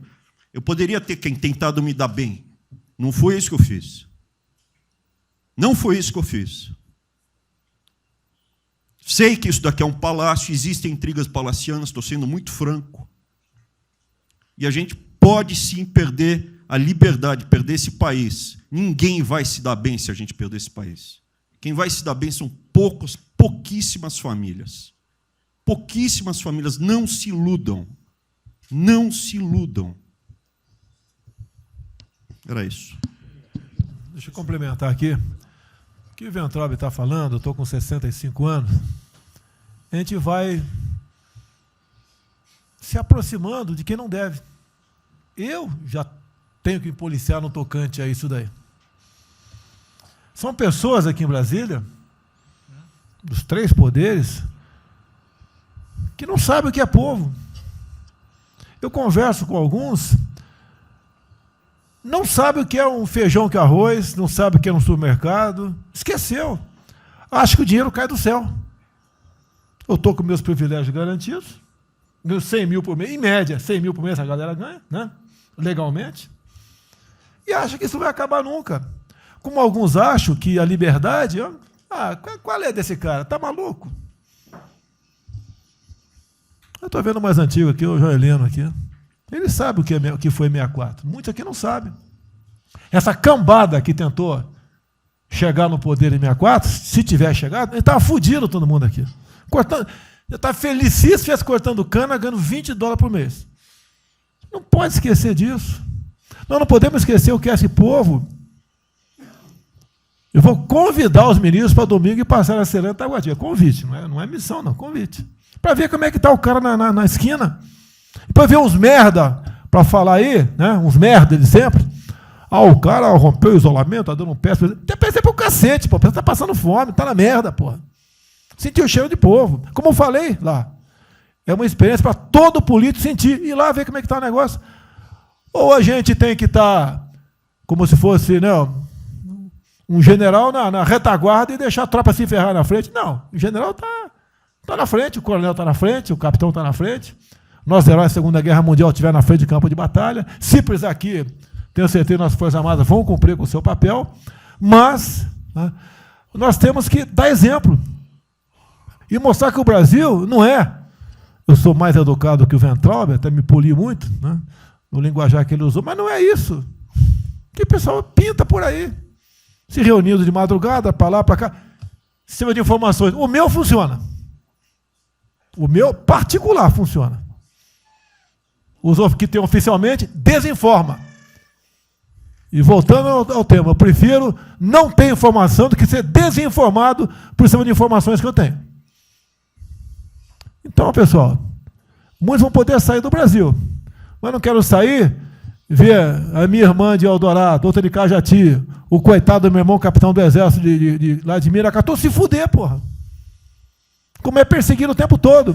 A bosta da Folha de São Paulo diz que meu irmão foi expulso de um açougue em registro, que estava comprando carne sem máscara.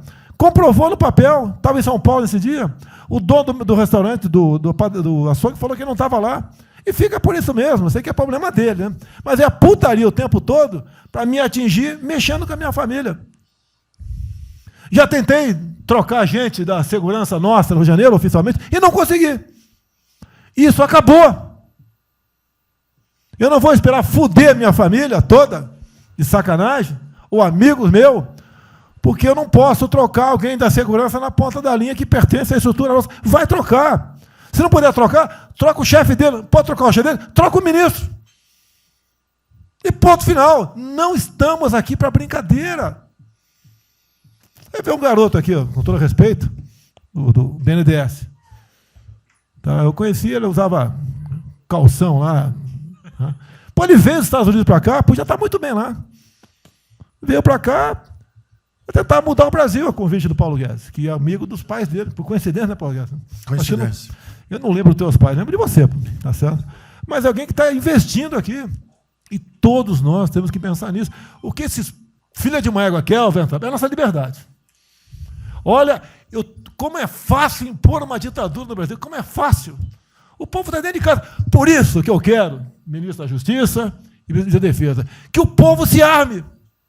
Que é a garantia que não vai ter um filho da puta aparecer para impor uma ditadura aqui. Porque é fácil impor uma ditadura. Facílimo. Um bosta de um prefeito, faz um bosta de um decreto, algema e deixa todo mundo dentro de casa. Se tivesse armado, ia para a rua. E se eu fosse ditador, né, eu queria desarmar a população, como todos fizeram no passado, quando queriam, antes de impor a sua respectiva ditadura. Aí, que a demonstração nossa, eu peço ao Fernando e ao Moro que, por favor, assine essa portaria hoje, que eu quero dar um puta de um recado para esses bosta. Por que eu estou armando o povo? Porque eu não quero uma ditadura. E não dá para segurar mais. Não dá para segurar mais. Quem não aceitar as minhas bandeiras, Damares, família, Deus, Brasil, armamento, liberdade de expressão, livre mercado, quem não aceitar isso está no governo errado. Esperem para 22, né, o senhor Álvaro Dias, espere o Alckmin, espere o Haddad, ou talvez o Lula, né? E vai ser feliz com eles, pô. No meu governo está errado. É escancarar a questão do armamento aqui. Eu quero todo mundo armado. Que povo armado jamais será escravizado. E que cada um faça, exerça o teu papel, se exponha. Aqui eu já falei. Pede o ministério a quem for elogiado, pela Folha, pelo Globo, pelo antagonista, tá? Então tem certos blogs que só tem notícia boa de ministro, não sei como. O presidente é uma porrada, mas o ministro é elogiado. A gente vê por aí, o governo está, o ministério está indo bem, apesar do presidente. Mas pra puta que eu pariu, porra. Eu que escalei o time, porra. Trocamos 5, espero não trocar mais ninguém, espero. Mas nós temos que, na linha do Van Traub, de forma mais educada um pouquinho, tá? Se preocupar com isso. O que os caras querem é a nossa hemorroida, é a nossa liberdade. Isso é uma verdade. O que esses caras fizeram com o vírus, esse bosta desse governador de São Paulo, esse estrume do Rio de Janeiro, entre outros, é exatamente isso. Aproveitaram o vírus, está um bosta de um prefeito lá de Manaus agora, abrindo covas coletivas. Um bosta, que quem não conhece a história dele, procura conhecer, que eu conheci dentro da Câmara, que é do meu lado. E nós sabemos a ideologia dele e o que ele prega. E quem ele sempre foi. O que está aproveitando agora um clima desse para levar o terror no Brasil. Então, pessoal, por favor, se preocupe, que é de mais importante que a vida de cada um de vocês, que é a sua liberdade. Come preso não vale porra nenhuma. Presidente, esses valores e esses princípios, e o alerta aí do Weintraub é válido também, como sua evocação, é que realmente nós estamos todos aqui por esses valores. Nós estamos aqui por esses valores. Nós não podemos nos esquecer disso. Nós podemos conversar com todo mundo aqui, porque é o establishment, porque nós precisamos dele para provar coisas, mas nós sabemos que nós somos diferentes. Nós temos noção que nós somos diferentes deles. E quando eles cruzam a linha, a gente solta a mão e sai andando sozinho. Enquanto eles estiverem no trilho conosco, no caminho de fazer as reformas que nós prometemos, nós estamos juntos. Na hora que o cara soltou a mão e passou para o lado de lá, a gente deixa o cara ir sozinho, a gente continua sozinho e vai procurar outra conversa, em outro lugar. Então, eu acho que manter essa ideia que nos trouxe aqui, e eu tenho dito isso em todo lugar, e lá fora, eu converso. Semana passada, conversei com os ministros da Fazenda de G20, conversei com os ministros também de Economia dos BRICS, e a mensagem que eu levo é sempre a mesma: o Brasil vai surpreender o mundo.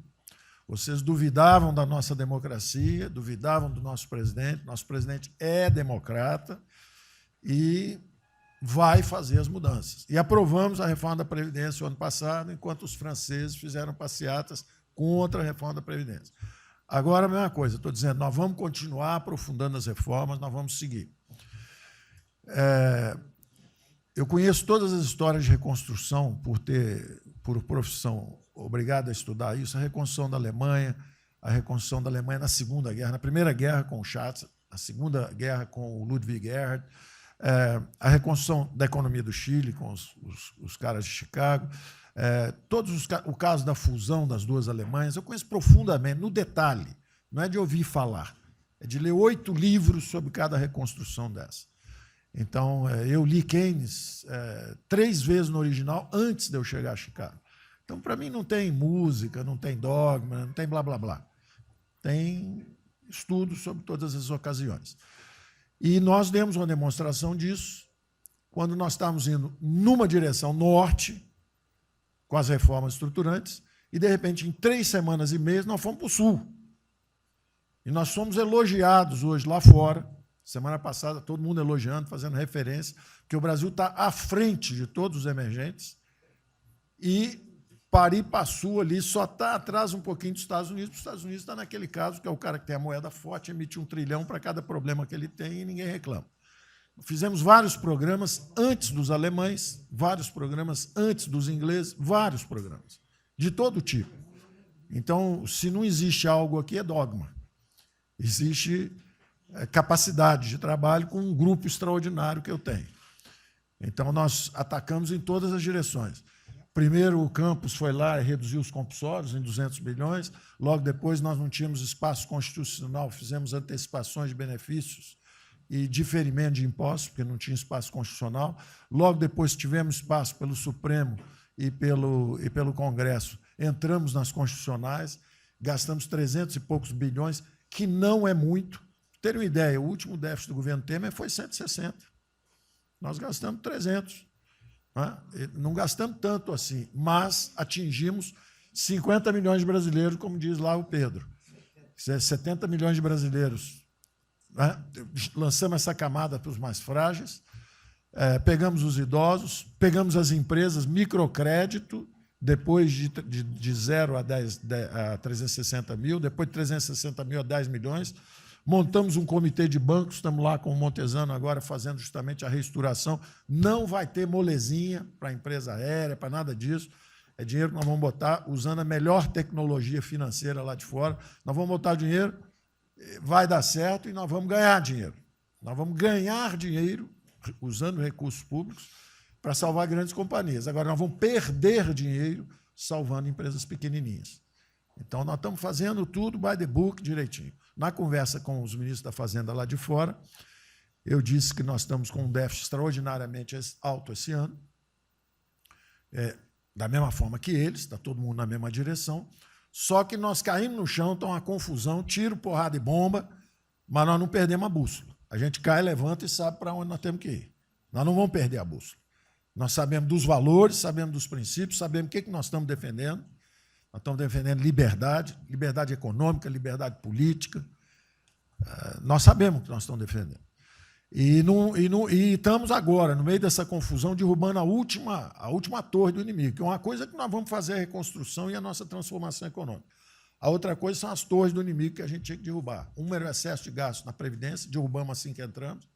A segunda torre era os juros estão descendo e vão descer mais ainda. O Campos tem o mapa já, nós estamos descendo. Então, para ter uma ideia, o ano passado, para esse ano, 120 bilhões a menos de juros. um plano Marshall por ano, né? Sem juros, de juros a menos. Então, nós sabemos, e é nessa confusão toda, todo mundo está achando que estão distraídos, abraçaram a gente, enrolaram com a gente, nós já botamos a granada no bolso do inimigo. 2 anos sem aumento de salário. Era a terceira torre que nós podíamos derrubar. Nós vamos derrubar agora também. Isso vai nos dar tranquilidade de ir até o final. Não tem jeito de fazer um impeachment se a gente tiver com as contas arrumadas, tudo em dia, acabou, não tem jeito, não tem jeito. E o presidente está no ponto futuro, porque o presidente falou o seguinte, tudo bem, tem a primeira onda que é a da saúde, mas tem a segunda que é da economia, e uma vem agarrada com a outra. Nós estamos ainda tentando sair da primeira, a segunda já está querendo bater. Eu ainda acho que nós estamos preservando os sinais vitais da economia brasileira. Ela, para mim, ainda é um urso hibernando.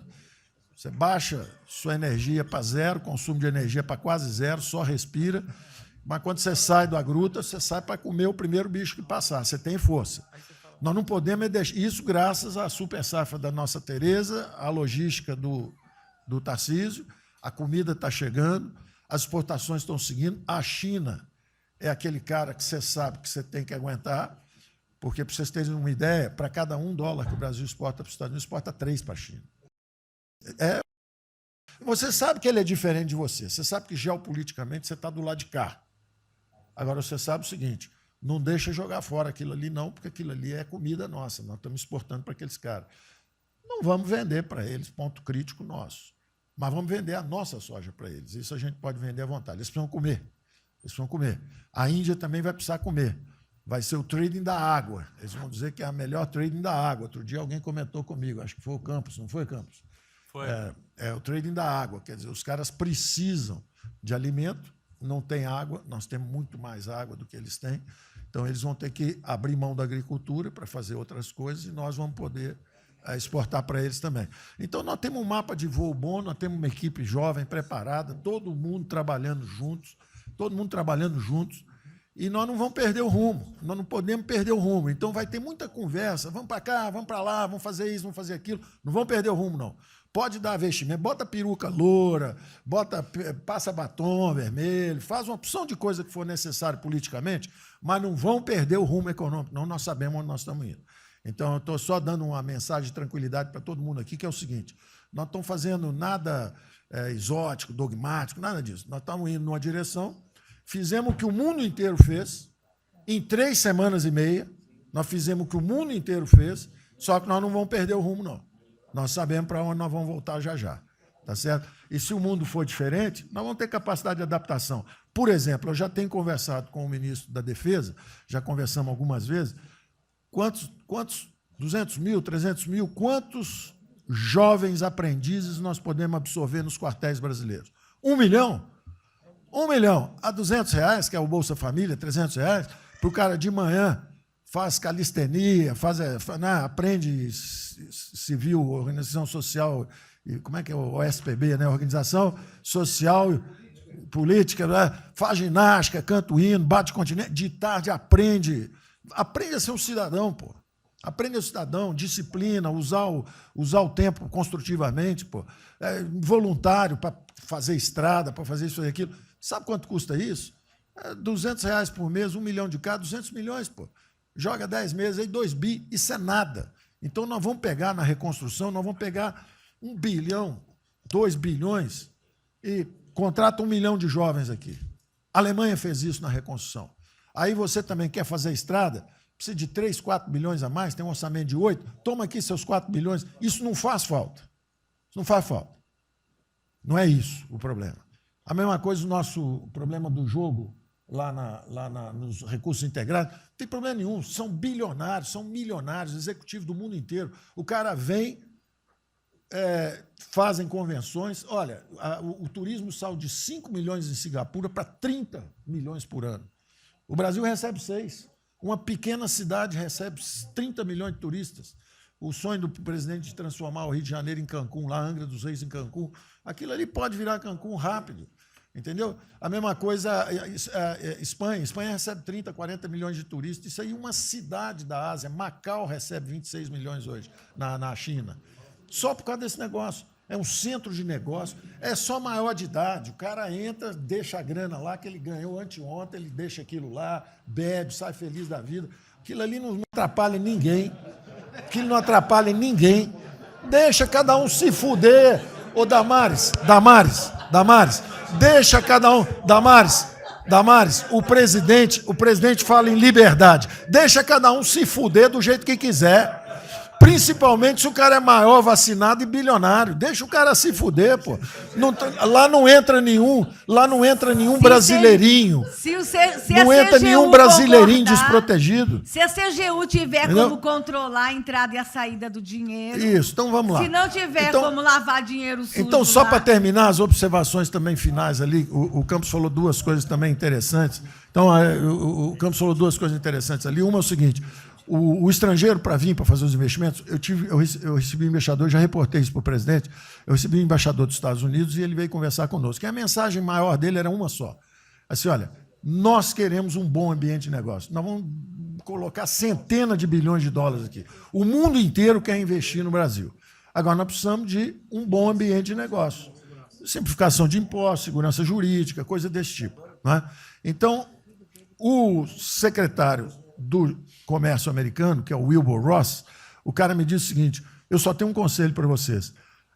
Vamos aderir ao GPA, é o General Purchasing Agreement, que é o seguinte, é um acordo, nós com a entrada na OECD, nós assinamos esse acordo, e esse acordo diz o seguinte, não pode haver nenhuma compra governamental sem transparência. Acabou. Então, basta a gente fazer isso, quer dizer, vai fazer concorrência para concessão, privatização. Então, nós já estamos na pista certa, já estamos indo na direção certa. Só uma informação sobre isso aí. Eu fiz uma reunião com o pessoal da OCDE essa semana agora, foi semana passada, né? Semana passada, falando do nosso interesse, eles falaram que sim, já nos consideram da OCDE. Sim. Tá? Então, os ministérios, estou falando isso porque vários ministérios têm uma pauta a cumprir. Sim. Vamos continuar nisso porque, vamos dizer, a impressão foi excepcional. Ministro, só um dado aqui da OCDE. Só um dado aqui, rapidamente da OCDE. O presidente falou que nós estamos com o apoio do Trump. Não, o embaixador disse isso. O embaixador disse nós não podemos perder a oportunidade do presidente estar tão próximo ao Trump. Os nossos dois presidentes estão próximos. Nós não podemos perder essa oportunidade. O presidente da OCDE disse que realmente o Trump, os Estados Unidos, que era, vamos dizer assim, tinha uma certa objeção, agora já está favorável. Isso é real. Ministro, é só um dado. A OCDE, 90% dos países que hoje integram a OCDE já contam com os resorts integrados. E os outros 10% é porque são muçulmanos. Por isso que não estão. 88% tem um ensino domiciliar. Então, a gente vai entrar com a MP hoje lá, tá? Homeschooling. Só uma informação. Ontem eu tive o G20 da Agricultura. Ontem foi o dia do G20 da Agricultura. Tem uma nova ordem, vai ter, depois do coronavírus, e muitos países vão colocar regras para ter estoque novamente, que eu acho que não é o nosso caso. Mas, enfim, nós precisamos ter acesso a mercados, enfim. Mas nós precisamos incentivar o trigo. É o único produto que o Brasil não é autossuficiente. O resto, presidente, se amanhã quiser fechar... Nós temos 2 milhões... Não, nós temos 2 milhões, no Sul também, mas nós temos 2 milhões de hectares ali no Matopiba, prontos, inclusive, com a Embrapa, com variedades super produtivas para poder investir lá. Precisa de dinheiro. E uma última coisa, não, dinheiro que volta, financiamento. O que nós precisamos é baixar os juros. A agricultura não aguenta 9% de juro, é muito alto para ela. Tá. O Banco do Brasil não fala nada, não? O Banco do Brasil não é tatu nem cobra. O Banco do Brasil não é tatu nem cobra, porque ele não é privado nem público. Então, se for apertar o Rubem, coitado, ele é super liberal. Mas se apertar ele e falar, bota o juro baixo, ele não posso, senão a turma, os privados, meus minoritários, me apertam. Aí você fala assim, bota o juro alto, ele não posso, porque senão o governo me aperta. O Banco do Brasil é um caso pronto de privatização. É um caso pronto, e a gente não está dando esse passo. O senhor já notou que o BNDE e a Caixa, que são nossos públicos, a gente faz o que a gente quer. O Banco Brasileiro não consegue fazer nada, e tem um liberal lá. Então tem que vender essa porra logo. Na próxima reunião aí. Apesar de todo apesar de todo o aumento de risco que passou a haver no sistema bancário, o Banco do Brasil está expandindo bastante seus empréstimos e a agricultura, a ministra Tereza Cristina é testemunha aqui de que o apoio está sendo muito grande e nós estamos numa situação confortável, ministro, porque, primeiro porque, em termos de liquidez, o público vê o Banco do Brasil como um porto seguro. Então, nós não estamos tendo problemas que outros bancos estão tendo, de preocupação com a liquidez do banco, com a rigidez do banco. E na nossa formação de resultado, as pessoas físicas têm um papel preponderante dentro do Banco do Brasil. E nós temos a felicidade, nesse momento, de contar com folhas de pagamento de empresas públicas, das Forças Armadas, né, que, em termos relativos, estão numa situação mais segura do que o cidadão comum, que não participa de empresas públicas. Mas só confesse o seu sonho. Hein? Confesse o sonho. Agora, confesse o seu sonho. Em relação à privatização... Só em 23 você confessa, agora não. Em relação à privatização, eu acho que fica claro que com o BNDES cuidando do desenvolvimento e com a Caixa cuidando da área social, o Banco do Brasil estaria pronto para um programa de privatização. Né? Mas isso a gente pode fazer... Só se discute, só se fala isso em 23. Tá? A gente pode fazer um dia um seminário aí que possa estender aí. Porque o Banco do Brasil, no passado, teve muitos privilégios pelo fato de ser público. Né? As folhas de pagamento vinham naturalmente para o Banco do Brasil ou para a Caixa, a administração dos depósitos judiciais eram sempre do Banco do Brasil e da Caixa. Hoje isso tudo é processo de concorrência. Nós temos que pagar muito caro por esses antigos privilégios que não são mais privilégios. E fica só o lado ruim de ser estatal, pesando no Banco do Brasil. Quer dizer, a gente não tem a mesma facilidade de contratação, a gente não tem a mesma facilidade de demissão de maus funcionários e vai por diante. Quer dizer, tudo tem que submeter ao governo, tem o Tribunal de Contas travando tudo. Né? O Tribunal de Contas, hoje em dia, é uma usina de terror. Quer dizer, se a gente faz alguma coisa, está arriscado ir para a cadeia. Se não faz, é processado por inação. Né? Você não tomou as providências que tinha que ter tomado. Então virou um terror isso. Né? Se ficar, o bicho pega, se correr, o bicho come. Agora, se me permite, eu queria fazer uma observação rápida sobre a área de medicina. Eu acompanho os números diariamente. Eu vejo que os óbitos, eles chegaram diários, passaram de 200 durante alguns dias, 4, 5 dias, mais de 200 pessoas sendo mortas. De uns 4, 5 dias para cá, esses óbitos caíram bastante, já não chegam mais na casa de 200. A minha sensação, de quem não é especialista no negócio, mas que observa os números, é que o tal do pico, o tal do famoso pico, que gerava tantas preocupações, a minha sensação é que esse pico já passou. Né? Agora... É que o senhor não viu o número que nós mostramos lá em cima agora, mas isso é outra história. Senhores, sem querer cortar, muito obrigado a todos, porque senão não termino. Presidente.